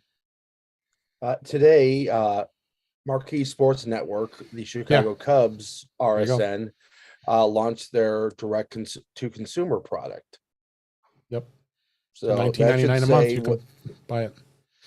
yeah. So should tell you what's happening with cable. Yeah. Because RSN's used to anchor cable. Are you able to buy that, Ben, in your market? Oh yes, I already did. Oh, I thought so. Good. Because because those type of providers, it limits to where you can do it. Mhm. I get a little, if David, if you're right, and if they do that, I just get a little afraid that they're going to try to force the same thing down everybody's throat, that, well, we want to be in every package you have, and therefore you're going to have to pay us for that package. And we're just going to be getting cable TV via streaming, as opposed Oh, to, yeah. having to fragment it out. And that Which is offered now. DirecTV offers that. I mean, if you lump satellite and cable together, DirecTV offers that. I think Comcast offers that too. If you just want streaming cable or streaming TV. Yeah, but I mean, whatever the just what you were saying about the YouTube, that you don't want to pay for music. Right. Well, I really don't want to pay for sports. Or if I Right. do, I want to pick, be able to pick the channels. I don't need ESPN 23 out of, that is showing ESPN the hockey. Ocho. Yeah, ice hockey in Malaysia. I don't care. I'm sorry. It just, I don't want to pay Oh, for I'd it. watch that. You would, yeah, I figured you would. Why not? Maybe just once or twice, but I'd watch it.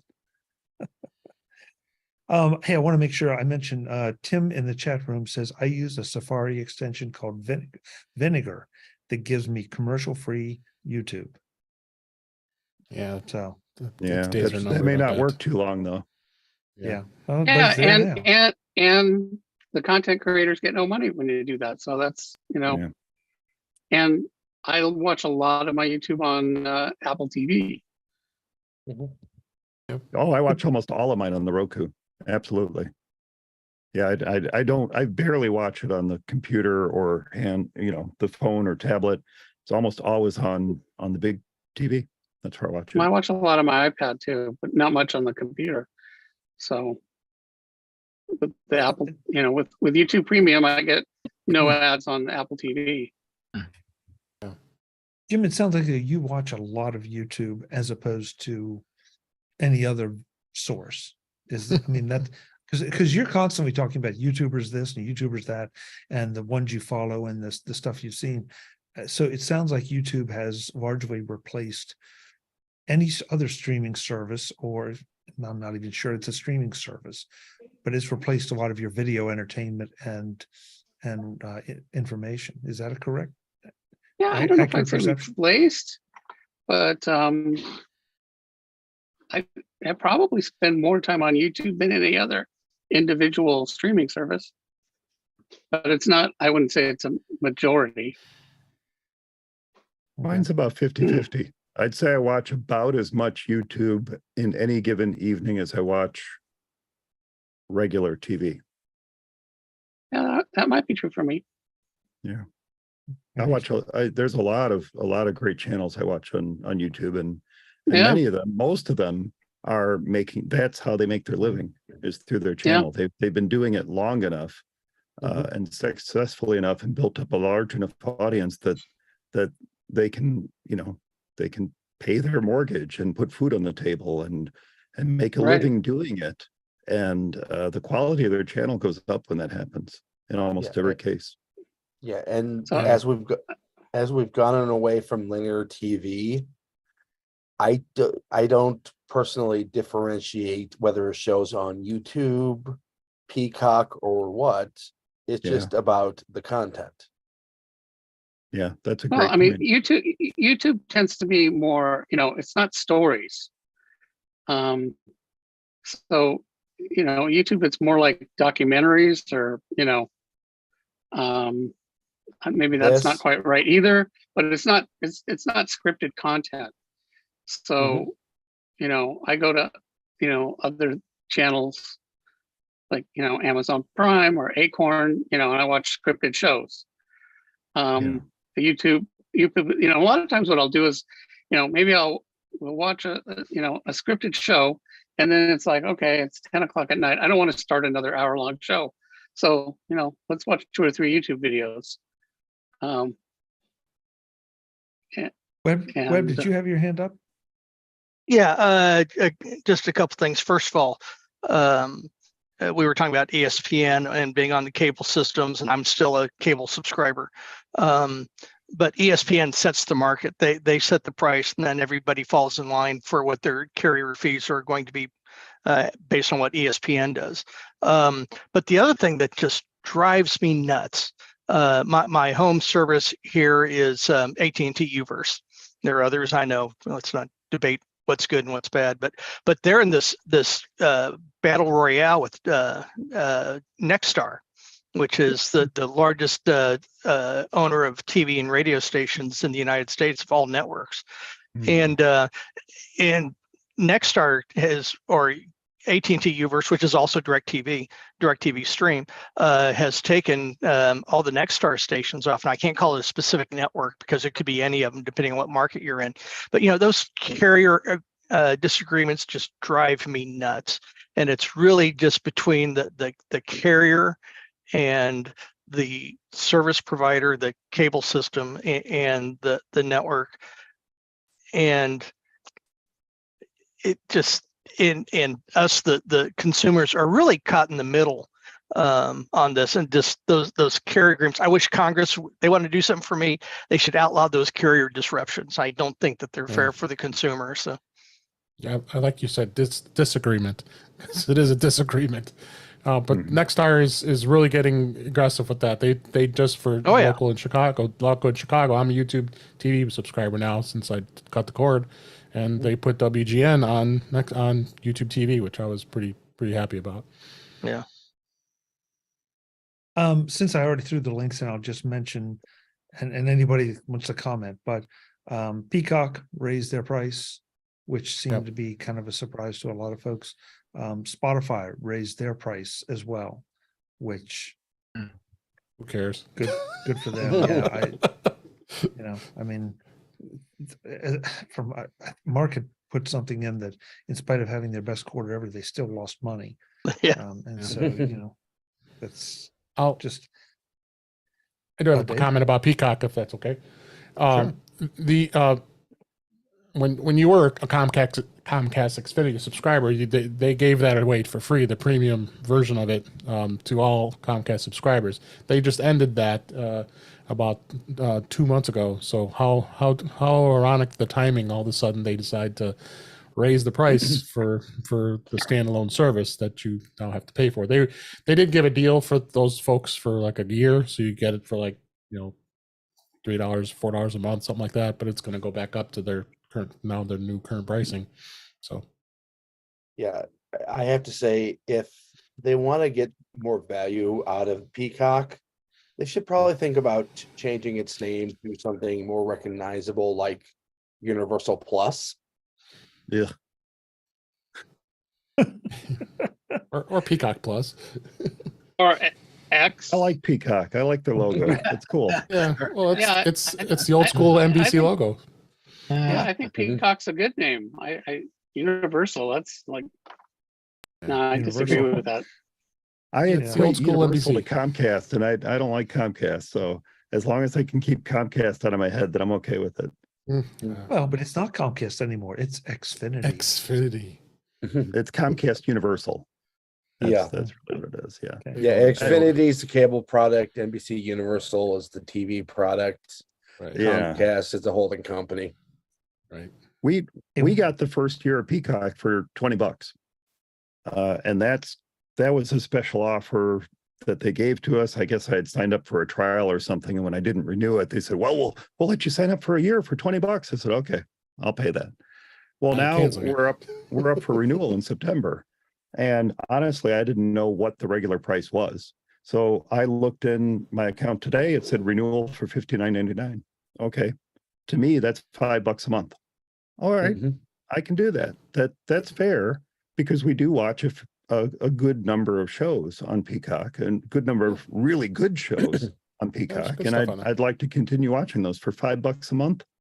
That's a deal to me. So, I- you know, I that I subscribe will to pay. I subscribe to Peacock because it's the only way to watch the Tour de France. And then it turns out there's some other good shows on it. So There's, that's just sort of a bonus. We Are Lady Parts is a fantastic show. Premier League, you know, if you watch soccer, Premier League is on Peacock, so that's a great way to watch that. For All the NBC again, content. $5 a month. It's Yeah. it's a pretty good deal. I do, you know, this does kind of tie into what Ben was saying earlier, though, about, you know, the cable industry circling the drain and people leaving it because these networks are pulling out. But I wonder if we aren't having the opposite effect happen at the same time. You know, if we're getting to the point where for many consumers, enough is enough, they keep raising their prices and raising their prices and raising their prices. And that's what happened to cable and satellite. And now both of those services are bending over backward to win back the customers that they lost to streaming. And I wonder if cable and satellite aren't going to start looking enticing to those who actually look at their credit card statements. You know, those of us who don't, we're like, okay, whatever, Happy Valley. But, you know, if you actually look at your credit card statement and see how much you're paying for these streaming services every month, you might say, you know what, maybe we dump a few of these, or maybe as a general consumer who just wants to watch TV, gosh darn it, Yeah. maybe go back to what's easy and what worked. One cable coming into your TV, all the channels, boom, done. And not How charge. how are the cable companies bending over backwards to get your business back? You know how I have you know not how seen. many I have not seen that. I Not get anymore. a ton of mailings every month from DirecTV trying to win me back. And every mailing seems to drop the price just a little bit more. You know, whether it's the DirecTV streaming service or the satellite service, they really want my business back. Oh. And very often it's, you know, a 1, 2, or even 3-year deal. And so if I can get all the TV that I want, and I'm not, you know, let's not argue about what I want versus what you want or what have you. But if I can get the TV that I want for a decent price and pay less than I'm paying for all these, you know, cord cutting streaming channels, why not? Who cares how I get it? I get what I want. Now, I'm not saying that's me. I get a lot of TV. Chuck and I talked about this on my podcast. I get a lot of our TV off the antenna that comes into an HD home run connected to my Plex server. So, you know, if I want to watch something local that doesn't happen to be on cable or satellite or streaming, I can very often catch it off the antenna. So there's lots of ways to get the TV. And, you know, I just wonder if the general, not the nerdy techie consumers like us, but the general consumer just wants simple. Turn on the TV, change to the channel I want, watch the show I want, boom, done. I'm happy with the price, on my way. You know, you And brought Mike, up a that- great point. Oh, go ahead, Brian. I was gonna say, when you mentioned, you know, being able to just get your channels over the air, you know, it's a great simple way to be able to get that. One thing that I personally miss was a couple of different companies that have come and gone over the years that have offered the streaming version of your broadcast channels. Right. And I think both of them, the ones that had come to mind, have gone bankrupt, and, you know, they went through some court cases and things like that. Yeah. Because I live in an area that I don't get broadcast channels unless I build a massive antenna outside my house. Ooh, At project. the moment, the wife's saying no, but Mhm. maybe we'll win it over. Yeah. Yeah, the FAA might say no too. Yeah. Well, there are some neighbors, because of, you know, where I'm at, there are some neighbors who do have the, you know, the decent sized antenna that you could, but you got a powered antenna outside your home, you know, that type of thing. But that's one of the reasons why I love Peacock. You know, I saw the price increase too, and I looked at mine renews, I think around September as well. And yeah, $5 a month. I get Sunday Night Football. You know, Yeah. it's the only way I can get it right now without, you know, go ahead and jumping in and subscribing to a cable or satellite service, or, you know, like Right. YouTube TV or something. So I just keep being reminded of the way the music industry was and what Steve Jobs and iTunes did to remove the friction.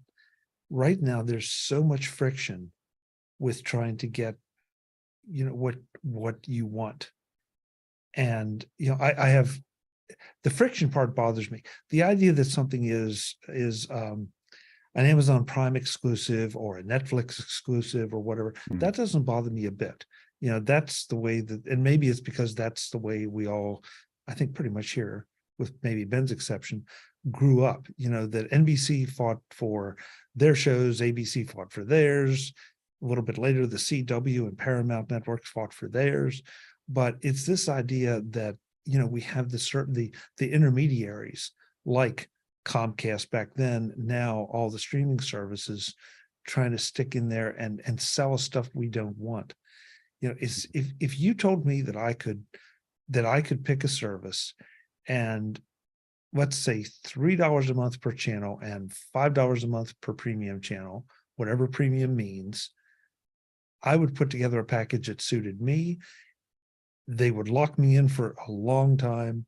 And I don't think that it would, I got to believe it would drive more business, because right now I do have Comcast or Xfinity, whatever, for only one reason. And that is that where my home is located, there are a couple hills around me that just prevent me from doing over the air. So, but I subscribe to the very bottom level, the cheapest I can get, where, it's the major networks and then 3,000 shopping channels. And, because they throw that in. So, but I would happily give that up in a second if I could just pick probably 5 to 7 channels is all I would really need or pay any attention to. But yeah, I mean, I understand why they don't do it, but I've never understood why they don't do it. The closest thing to that in streaming is probably Sling. No, they have that opportunity to start at one level and then add additional levels to it. And I know YouTube TV has add-ons and everybody has add-ons, but I think Sling is the one that's closest to what you're describing, even though it's not what you're describing. You start with this base and you can add on this one, but you can't pick and choose individually. And that would be amazing. I would love that. A la carte pricing is what that would be called. So yeah. Yep. guys, we're running out of, we're over time, but I didn't want to cut the conversation off in mid conversation. So thank you all for hanging out and sharing all your wisdom. Let's go around the room, let everybody know where they can find you. So this time I'm going to flip it around and start with the man in red, Mr. Webb Bixby. Webb, thanks so much for being here. Where can folks connect with you? Chuck, thank you. You can find me at Webb Bixby on the X, and just about every other service that's out there. I just use the same basic handle, Webb Bixby. So thank you, Chuck. Good to be here. Thank you, Webb. Yeah, heard it on the X. Are we doing ZZ Top now? I was going to say, thank you, Ben. I was hoping somebody would get the reference. Good. Okay. Eric Bolden, our resident Zen master. Where can folks find you? You can find me at EA Bolden at techhub.social. Or, if you run into me at the garden, or whichever one I happen to be in. Eric, it's great to have you. And I should have said that for Eric and Brian, it was the first time I got to meet you two in person. So, we've become good friends here, but it's always a strange experience when you're doing these virtual things to then walk into a physical place and see physical people. It's like, oh yeah, you're a real person. So, and you're not in a little box. Exactly.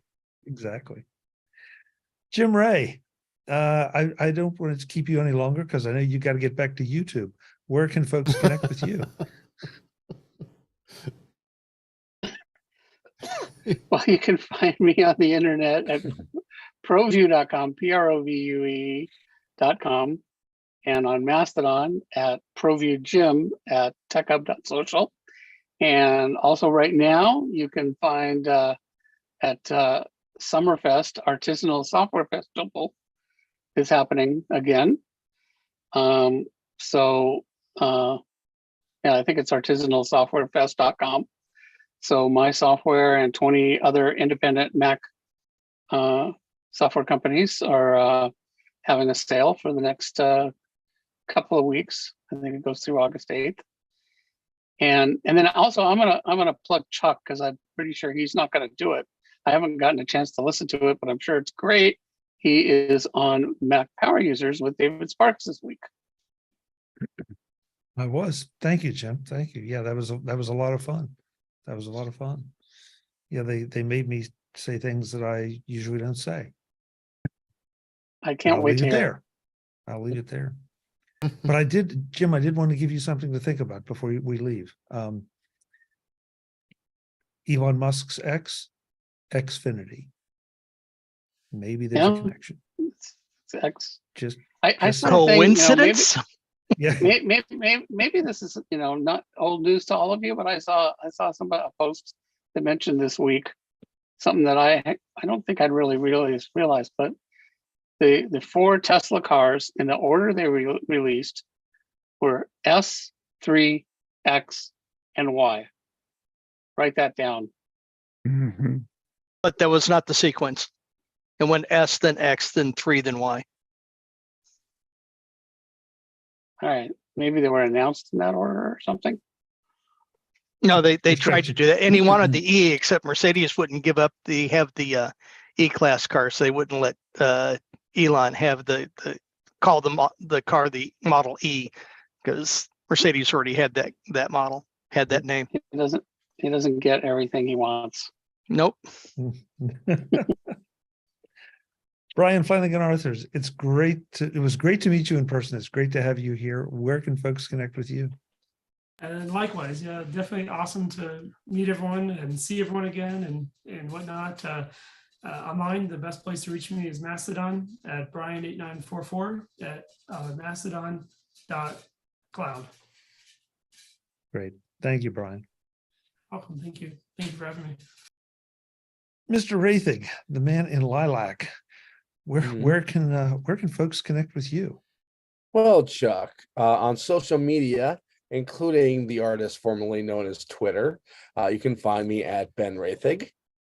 For my thoughts on the tech industry and maybe a little thoughts on the entertainment industry coming up, you can find me at rathig.tech. On Thursday nights, you can find me on In Touch with iOS with some Dave Ginsburg guy. On Thursday, you can find me on the Mac Show, or the Big Show, hosted by the absent Jeff Gamet. And on Friday on the Mac Show, we also make Chuck say lots of things that he doesn't normally say. Yeah, you do. That's probably accurate. Thank you, Ben.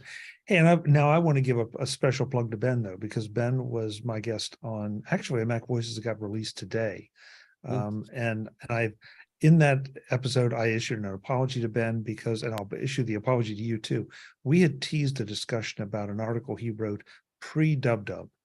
And we expected Dub-Dub to have just a few announcements. Well, we got this blitzkrieg of announcements and we never got back to it. And so Ben and I had a great discussion about converging OSs for iPad and Mac. And if you were interested in that at all, definitely go and check it out, because Ben hit me with a couple thoughts that really set me back and have made me reevaluate my thinking. So thank you, Ben. It was some great points and a great discussion.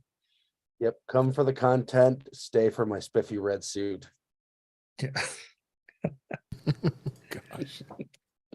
Mr. Mike Potter, the man of the hour, day, week, weekend, I don't know what, but thank you so much for MacStock. Thank you for everything you do for the community. Where can folks find you now that the dust is clearing and you are regaining your voice? I have slowly regained it. See, Chuck, you work miracles. Thank you very much. See, but you stole my thunder. I was going to thank you for always being so incredibly generous with MacVoices and promoting MacStock through the road to MacStock, and even, things like this, having me on tonight. You've been a champion of MacStock since the beginning, and I so very much appreciate it. Thank you. As far as where folks can find me, that would be formaceyesonly.com.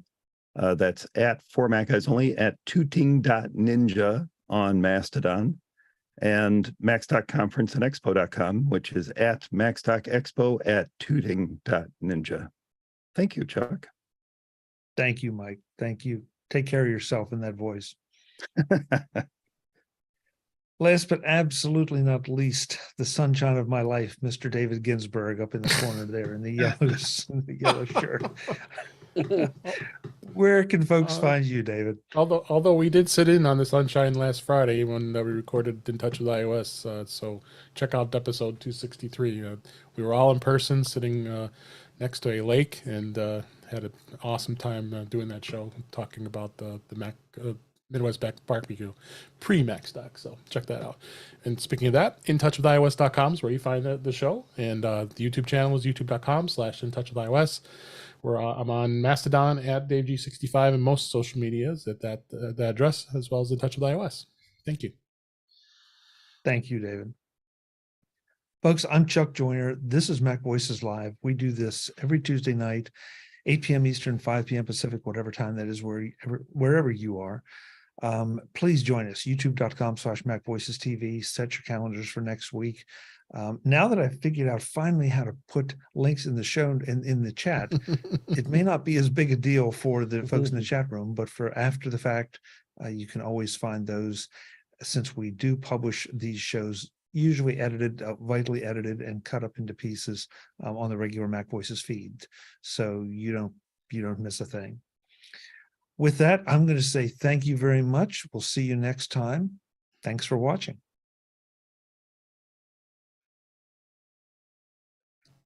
Underpants. Gentlemen, thank you. Good show. Thank you. That was fun. That was fun. It's like Jeff was here. Yeah. Yeah. I know he felt bad about missing it, but Yeah, he did. he had other matters to attend to. So I wanted to ask him why he thought vinyl records weren't all analog. I believe he's Jeff. referring to the mastering process, that there's a digital component to the mastering process these days. Right. Certainly These not days. for any record made before 1980 or maybe even 1990. Well, is actually, I don't know if you heard me ask that question, but that's what raised the point in my head about those symbols we used to have on the back of CDs when they first came out, the AAD or ADD or DDD that you had, and it was a guide to tell you how those CDs were mastered and produced. And yeah, you're right. But now in the remastering process, so much is digital that even vinyl released now has a digital component to it. Yeah. Sure. Now it would be, but Yeah. I have a big pile of vinyl downstairs, and I'm pretty sure none of it had any digital. Oh, I'm certain none of mine did. Yeah. I forgot now. He gave a decent explanation, I thought, but now I can't remember it as to why that it was considered all analog. Well, I guess because technically, I mean, there were no ones and zeros involved in the recording process right. for the things you're talking about, yeah. Jim. Yeah. So, it by nature, by the very fact he that there did- were no but- ones but and he- zeros. But that's not what he said. He said even a vinyl record had, digital in the chain, which would be true for a new vinyl record made today. But, I think most vinyl was probably made before that.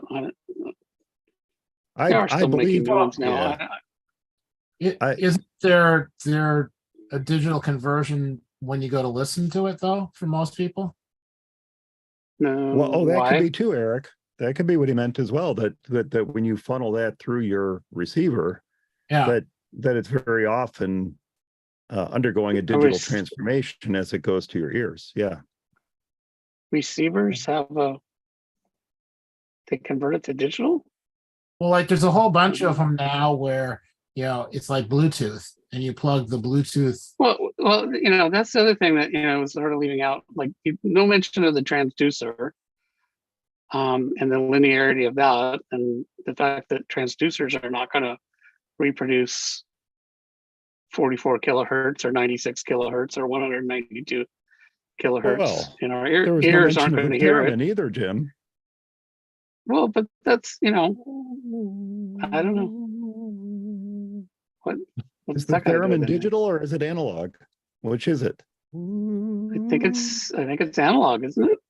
I think it is. Yeah, I think it's Unless you count, Ther- unless th- you count the theremin's electrical purely- impulses from our body. Well, I mean, everything's digital at a quantum level, right? But Yeah, Oh, we'll have to man. ask Ant-Man about that. Yeah. Wow. Wow. This is going Well, places I did not expect. also, like if you're listening to AirPods, the DACs are in your ears, right? Mhm.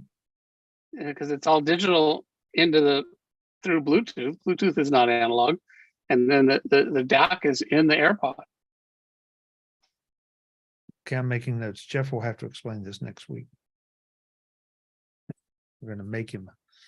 And inquiring minds. See, it's a good thing I wasn't there in person. Yeah, so to take Jeff's devil's advocate to your question, I think he was referring to modern LPs produced today and not he mentioned Dark Side of the Moon a few times, but he Yeah. also mentioned right. in the context of being remastered today versus when it was originally recorded. It probably is some digital involved if there's a remaster. Yeah, Correct. I'm certain there is. Yeah. Hey, Mike, I'm gonna give you a trivia question. Oh, I thought you were going to tell me to get off the line. No. Get off my I- lawn, you stupid kids. I think that this was mentioned at MacStock. Maybe it was somewhere else, but somewhere in the last week or so, somebody mentioned Hookmark.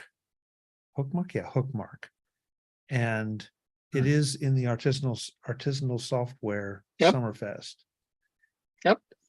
And does anybody? First of all, Mike, I was going to see if you could remember who said it, if it was said at MacStock. But I'm wondering if anybody's used this software. It sounded interesting. You But when I know look who at is it, I- like, who's a Hookmark fanatic? Jay Miller. Oh, really? Okay. Yeah. I don't remember it being mentioned, but that doesn't mean it wasn't. It used to be called just Hook. And they changed the name to Hookmark a year or two ago. But Well, it looks interesting. I'm struggling to wrap my head around it. I have done that myself for a long time. I even own a copy of it, and I've even spent some time on a Zoom call with the owner of the company, and Mhm. it like comes into focus, and then it recedes, and it's never, I guess it's like really amazing, but it's kind of hard to get a handle on what it is. So it's never taken with me, but I think that might be my fault, but it's one of those things that Well, when they talk about the great apps that it interacts with, the number one app listed is Obsidian. So there's a very good chance that Mike Schmitz mentioned it. That's a good thought. That's a good thought. I don't think I heard it mentioned it No. at MacStock. I think I would have noticed it because I do know, No, I do know of it. If Brett were there, It's Mark II is on here as well. So it's in setup too. Oh, it is. I think so. Oh, okay. Yeah, I think it is because I bought it once at one of the previous things, and then I had some trouble getting it, and then I noticed, oh, it's on setup, so I don't have to get my registered copy to work. Yep. Hookmark publicly joined setup on Monday, November 7th, 2022. Okay. Well, that's good because it looks like something that might be interesting to play with. It just was a little more money than I wanted to spend to play with it. and see if I And you can already figure have it it. out. Yeah, I already have access to it.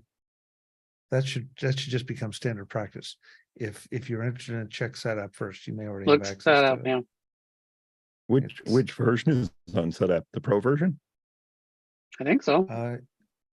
Let's see.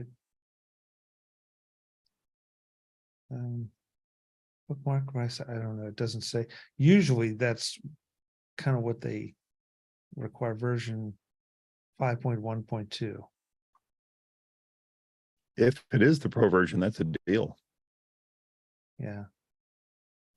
because that's $70 a year otherwise. Yeah. Copy adaptive links to files, tasks, notes, emails, and more. Hook them together, bidirectionally link them. I mean, it sounds like, if I'm understanding the basic concept, it sounds like something that would be super useful. I'm just not sure that I have the If accurate. you get Jay going on it, he will just vroom. He loves it. Interesting. So I failed the trivia. That's okay. What's that? It may not have been a fair trivia question to start with. So. Let's see what else. There's something else I was going to ask you, Mike, but now I don't know what it was. So I'll figure it out later. I mentioned throwing the chat up during the live stream, and that's actually quite easy to do in Ecamm Live. You can literally pull the chat window of Ecamm Live into the scene that you're building and have it displaying the entire time. I debated that actually, but then it was going to take up more screen real estate for the live stream viewers than I really wanted to give up. I mean, they're already watching it on YouTube, so use use that chat. They're there. It's live. I guess you would have needed another Mac. But have that right? If you had another Mac and another projector, you could pop the YouTube chat out. Oh, for the room, you mean? Yeah. Oh, that's right. Yeah, You're talking about for the room. Yeah, for the room. Yeah, you could do that. You could do it because you can set up a second program display or a second display for Ecamm as well. Just set it to another projector. I have seen remote conferences set up a Slack or a Discord and do chat that way. Yeah.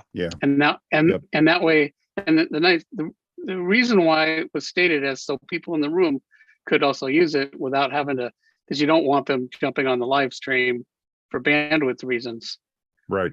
But it's okay for them to be on Slack or Discord. So.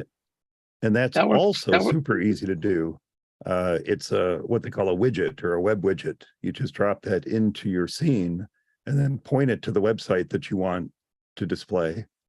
And it just loads a little, like a mini version of Chrome right in the scene on Ecamm. So super easy to do. During the show, I was the one who mentioned that, who brought that whole thing up. And my whole point was sometimes it'd be nice if you could interact with the speaker, just like the people in the audience. So, but sometimes those chat dialogues just go on and go very quick. I could see why you don't want to do that. So, and I just wanted to throw cuss words out at Gamut and see if he'd react. So, I think usually the way to do that would be to have some moderator that looks at it and that could relay it to a speaker. Sure. Yeah. Especially during the Q&A session. That was the intention with the, preface any questions you have with a Q and a colon. With the Q, we can filter that within Ecamm, and Roger was watching for those questions. So if we had anything that was a question in the chat, then we can then relay it to the speaker. And that was the intention of doing that. Yeah.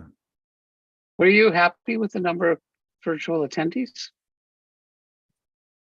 Yeah. Oh yeah, sure. I think it was, I didn't expect everyone who bought a virtual pass to be in there all the time, quite frankly. Sure. I think we had around 20, we had around 20 virtual passes, including there were a couple comps. Okay. For people, there was one person in particular who wasn't able to make it, and like literally the last minute, Saturday morning, couldn't make it, and you know, we comped him a virtual pass so he could get in there and watch it still. So Yeah, I mean, so I it guess seemed he like there paid was for it, but seemed like there were 7 to 10 most of the at time. any given time, yeah, we Yeah. I think we maxed out somewhere around a dozen, maybe, or you know, a little higher than that. But then I think we had around 20 total.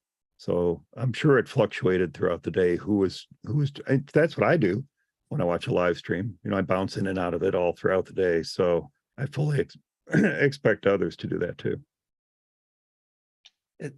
Having attended a couple virtual conferences that were purely virtual, I confess that it can get a little bit tiring and a little bit tough to focus the way that you can when you're there, because It there's takes always a lot of effort, always doesn't it?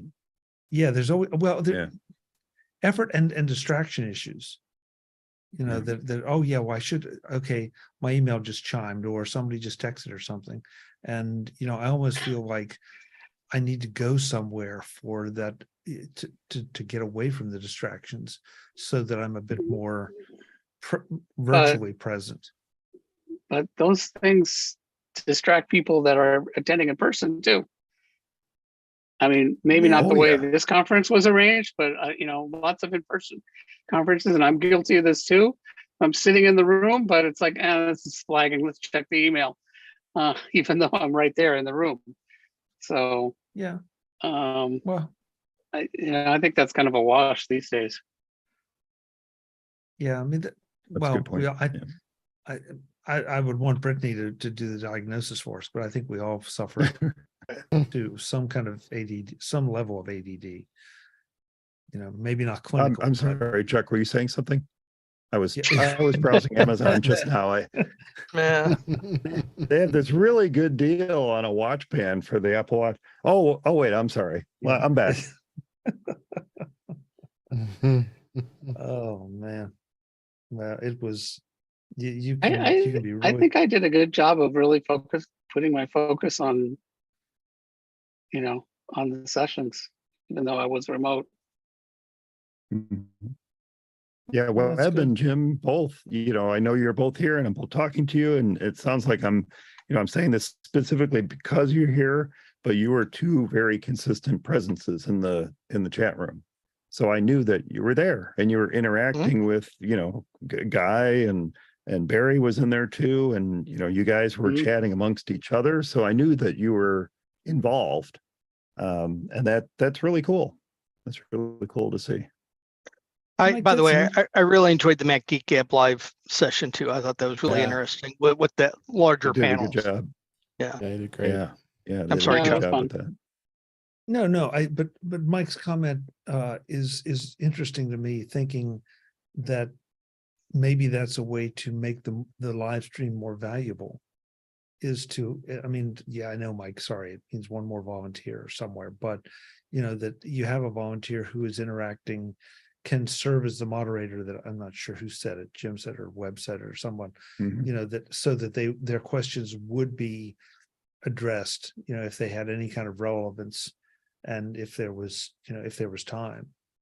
But Yeah. so instead of just saying, okay, you know, put a cue in front of your question and then we'll see if we have time, if there was somebody No, being a little bit more you're interactive. absolutely right. When you don't have that dedicated person moderating, you have to come up with something to make sure that it's not just idle chatter versus someone who really has a question. So it's a very common thing to see. I know they do that when Ecamm does, you know, when Ken and Glenn do their monthly announcements of what's coming in Ecamm Live and all that kind of stuff, which I watch. Or some of the others whose training videos I watch, they almost always adopt that Q colon thing, which is clearly where I stole it from. And it works, you know, people do it, but it really, in almost every case, it's not Ken and Glenn or whomever. Well, they do. Actually, they do. I'll say they do. They really do. but there are moderators in every case. There's someone off camera. And that's one thing that they have been asked about.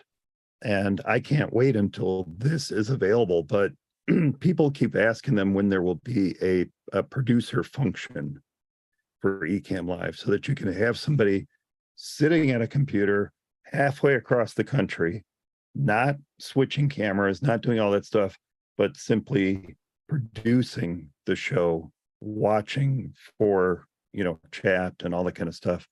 And they say it's coming. It's something that they're considering how they're going to make it work, but that's going to be awesome. And then the other thing that they're working on that I think would be a nice addition to it, I don't know if I would use it, but integration with Zoom. Right now, there's no direct integration with Zoom. There's roundabout ways to do it, but in terms of bringing the chat from Zoom into Ecamm, like you can bring Facebook and YouTube chat into it, and there's others you can bring in, but you can't bring Zoom in. So it's a whole thing to put your virtual attendees in a Zoom room and then also get them the virtual content and then also monitor what's going on in that because there's no direct link between the two. So when that Zoom integration comes along, and they have been talking to the folks at Zoom and working with them to figure out the best way to do it, that'll be really nice, because a Zoom room is a meeting room, and Zoom would be a great way to bring them all in, because now you've got their faces and their voice, and their chat. And so you've got all this input coming from the virtual attendees that it's to do it right now. If I would have done it this last weekend is very expensive for me to pull off. And it just wouldn't have been possible. But using YouTube, I could do it in a cost-effective manner and still let folks interact with each other. There is an opportunity to bring questions in, but 100% a moderator dedicated to watching that room and interacting with people. Roger did a good job, but interacting and watching that room, just that would be ideal. Yeah, we did The that thing eventually. that can be, the other thing that could be cool, I've seen this at least one hybrid conference, is having Zooms during breaks so that the remote attendees can have a hallway track. I've never seen it pulled off really well, but like there's a conference that I go to in April, and we kind of had to self-organize it, and the conference was done on Zoom, and then a bunch of us like, okay, they did leave the Zoom open and turned it on so that we could talk amongst ourselves, and that actually was really, really great and made it a lot more like a real conference, because we were able to have a hallway track. That's a so good that idea. really makes you That's a good really idea. makes you feel like you're in a conference rather than just consuming it remotely. So in other words, you mean the in-person attendees can join that Zoom room and interact with the virtual attendees at the same time? Well, that would be even cooler. That did not happen. Okay. But there was enough, like that. The particular conference I'm thinking about, they had 50 people in person and about 50 remote. And so I think in one of the biggest one we had was after the conference. And the biggest problem was it kind of like wasn't really integrated. Like the organizers didn't really plan for it. Yeah. But we wound up doing it ad hoc. So I think we would have gotten even more people, and it would have been better if, because some people just dropped off and didn't even realize. But some of us, so we had about 25 people, and we just had our own, it was really separate from the, I'm not sure how you could do that with people in person. That would be even better.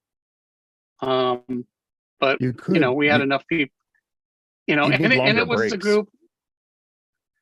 Well, the biggest one was afterwards. So it would have been like while you were at Weinstock, we could have just gone for an hour or two. It wouldn't have been, yeah, it wouldn't make sense to do it on the break, maybe on the lunch. The lunch break Yeah. could have made sense, or at the end of the day afterwards when you guys are doing dinner. And hopefully I will come next year in person and I won't give a shit what happens to the remote attendees, but Rude.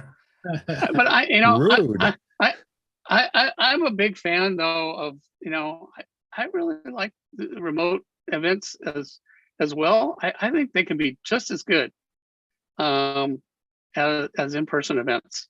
I think that's an unpopular opinion, but I've had some great experiences, even before COVID.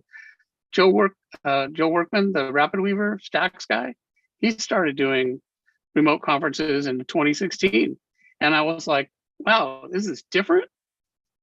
But, there's some parts of it are better and some parts that are worse. But, you can pull people from all over the world, to a much more of an extent. Yeah, you got a few people, but for remote, you can pull it from everywhere. And then there's also you get this side channel. So a lot of times the chat, there's a whole side thing going that's just as interesting as the talk. The speaker will say something and then people will throw up their own comments and oh, here's a link to a website about that. And oh, here's, my experience. And it's the people in the room can't really do that because that would be rude. They can't talk to each other on the side while the speaker is going.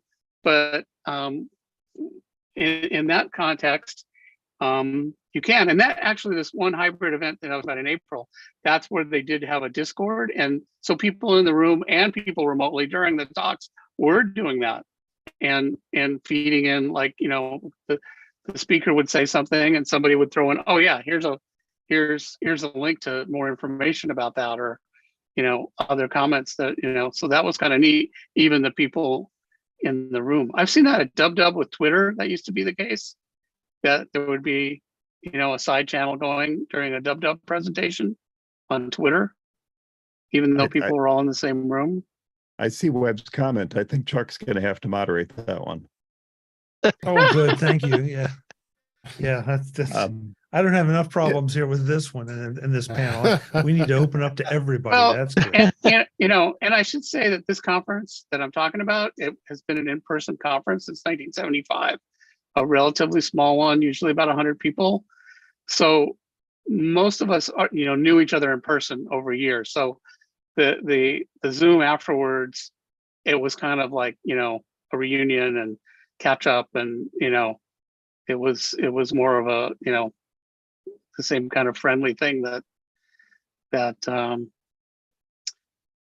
sure you had at Weinstock. It was that kind of vibe. Yeah. There's when you have a live stream chat, there's a sweet spot for how many people can be in there and chatting with each other, and your ability to follow that chat. And it seems to be a relatively low percentage of viewers to chatters. The ratio seems to be, much lower, maybe 10-15% of the viewers are in the chat. That seems somewhat I'm talking about consistent. actually Zoom type, seeing each other. Yeah, well, even there. But you can get 15 or 20. Yeah. And it works pretty well. If it's bigger than that, probably not, but Yeah. Guys, I'm gonna have to pull the plug.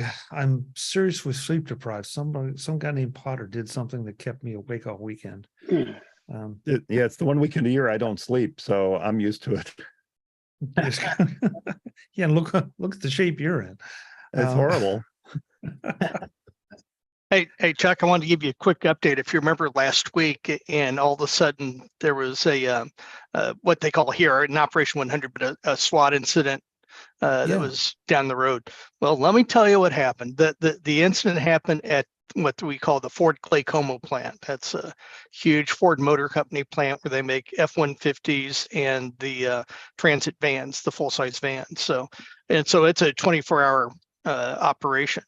As it turned out, this one guy told his buddy, you know what, I really don't want to go to work today. And his buddy says, well, tell you what, I'll call the security office and tell them that I'm holed up in a bathroom with Ouch. guns and C4 and all that other kinds of stuff. And we'll just get you off work that night. Oh, God. He's now a guest of the Clay County Sheriff's Department and in jail right now. So anyway, so that's what happened. I thought it just as a follow-up, it was technically, a swatting call, but the awful. criminal mind is not a brilliant one. So. Oh, well, but I heard there was a terrible storm in your area a couple of weeks ago. I guess you're all right. Yeah, it didn't affect me at all. It's yeah,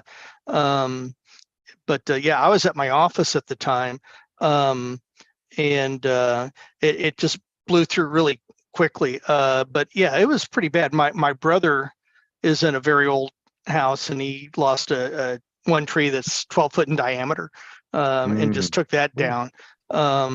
And there was a lot of chainsaws being sold that week in Kansas City, and then that was I guess that was about a week ago Friday, and then there was another storm this week, day before yesterday, as a matter of fact, driving to work, and it's just one of these sudden storms. It's not that it lasted a long time, but it dropped a lot of rain really, really fast. And so a lot of streets got flooded out and so on and so forth. So we rebuilt, we survived. So that being happened, I got in my office building, and I've shown pictures of it before. It's a couple 100,000 square feet in 2 buildings. And one of the power buses got taken out, which is the thing that goes from the big transformer into the building that distributes power in the building. So that there was a $80,000 unit that I'm going to have to replace, but that's why you have insurance, right? So That's why you have insurance. Exactly. My brother's mother-in-law lives near Branson, and she had a big tree fall in her house, and it's red tag now. So. I'm sorry I couldn't make it. The one picture that you all posted with all the MacVoices Live people, you and Brittany and Dave and all that, man, what was missing in that picture? Me. So I really wished I could have been there. It sounded like I think that part would have been just as much fun as the event itself. So, and I want to see Dave's house. If you don't get anybody else lined up, we should have a MacVoices Live on stage at MacStock. Just has to No, no. just the after dark part. I was gonna say, can you imagine Jeff with all of us, live? I mean, there'd be no stopping him. Wait, he was on stage on Saturday. Yeah, but he was Fine. alone. So he didn't have anybody. No, he was on the Mac Geek app. Yeah. Oh, on the you're Mac right. Geek You're app. right. Yeah. You're right. Okay. But he Yeah. was sedated at the time, so Yeah. Jeff is such a great guy. he is. All right, so I'm going to say goodnight to the chat room. Chat room, thank you so much for Oh, being are here, they still especially for there? the folks who. Yeah, they're still there. Yeah.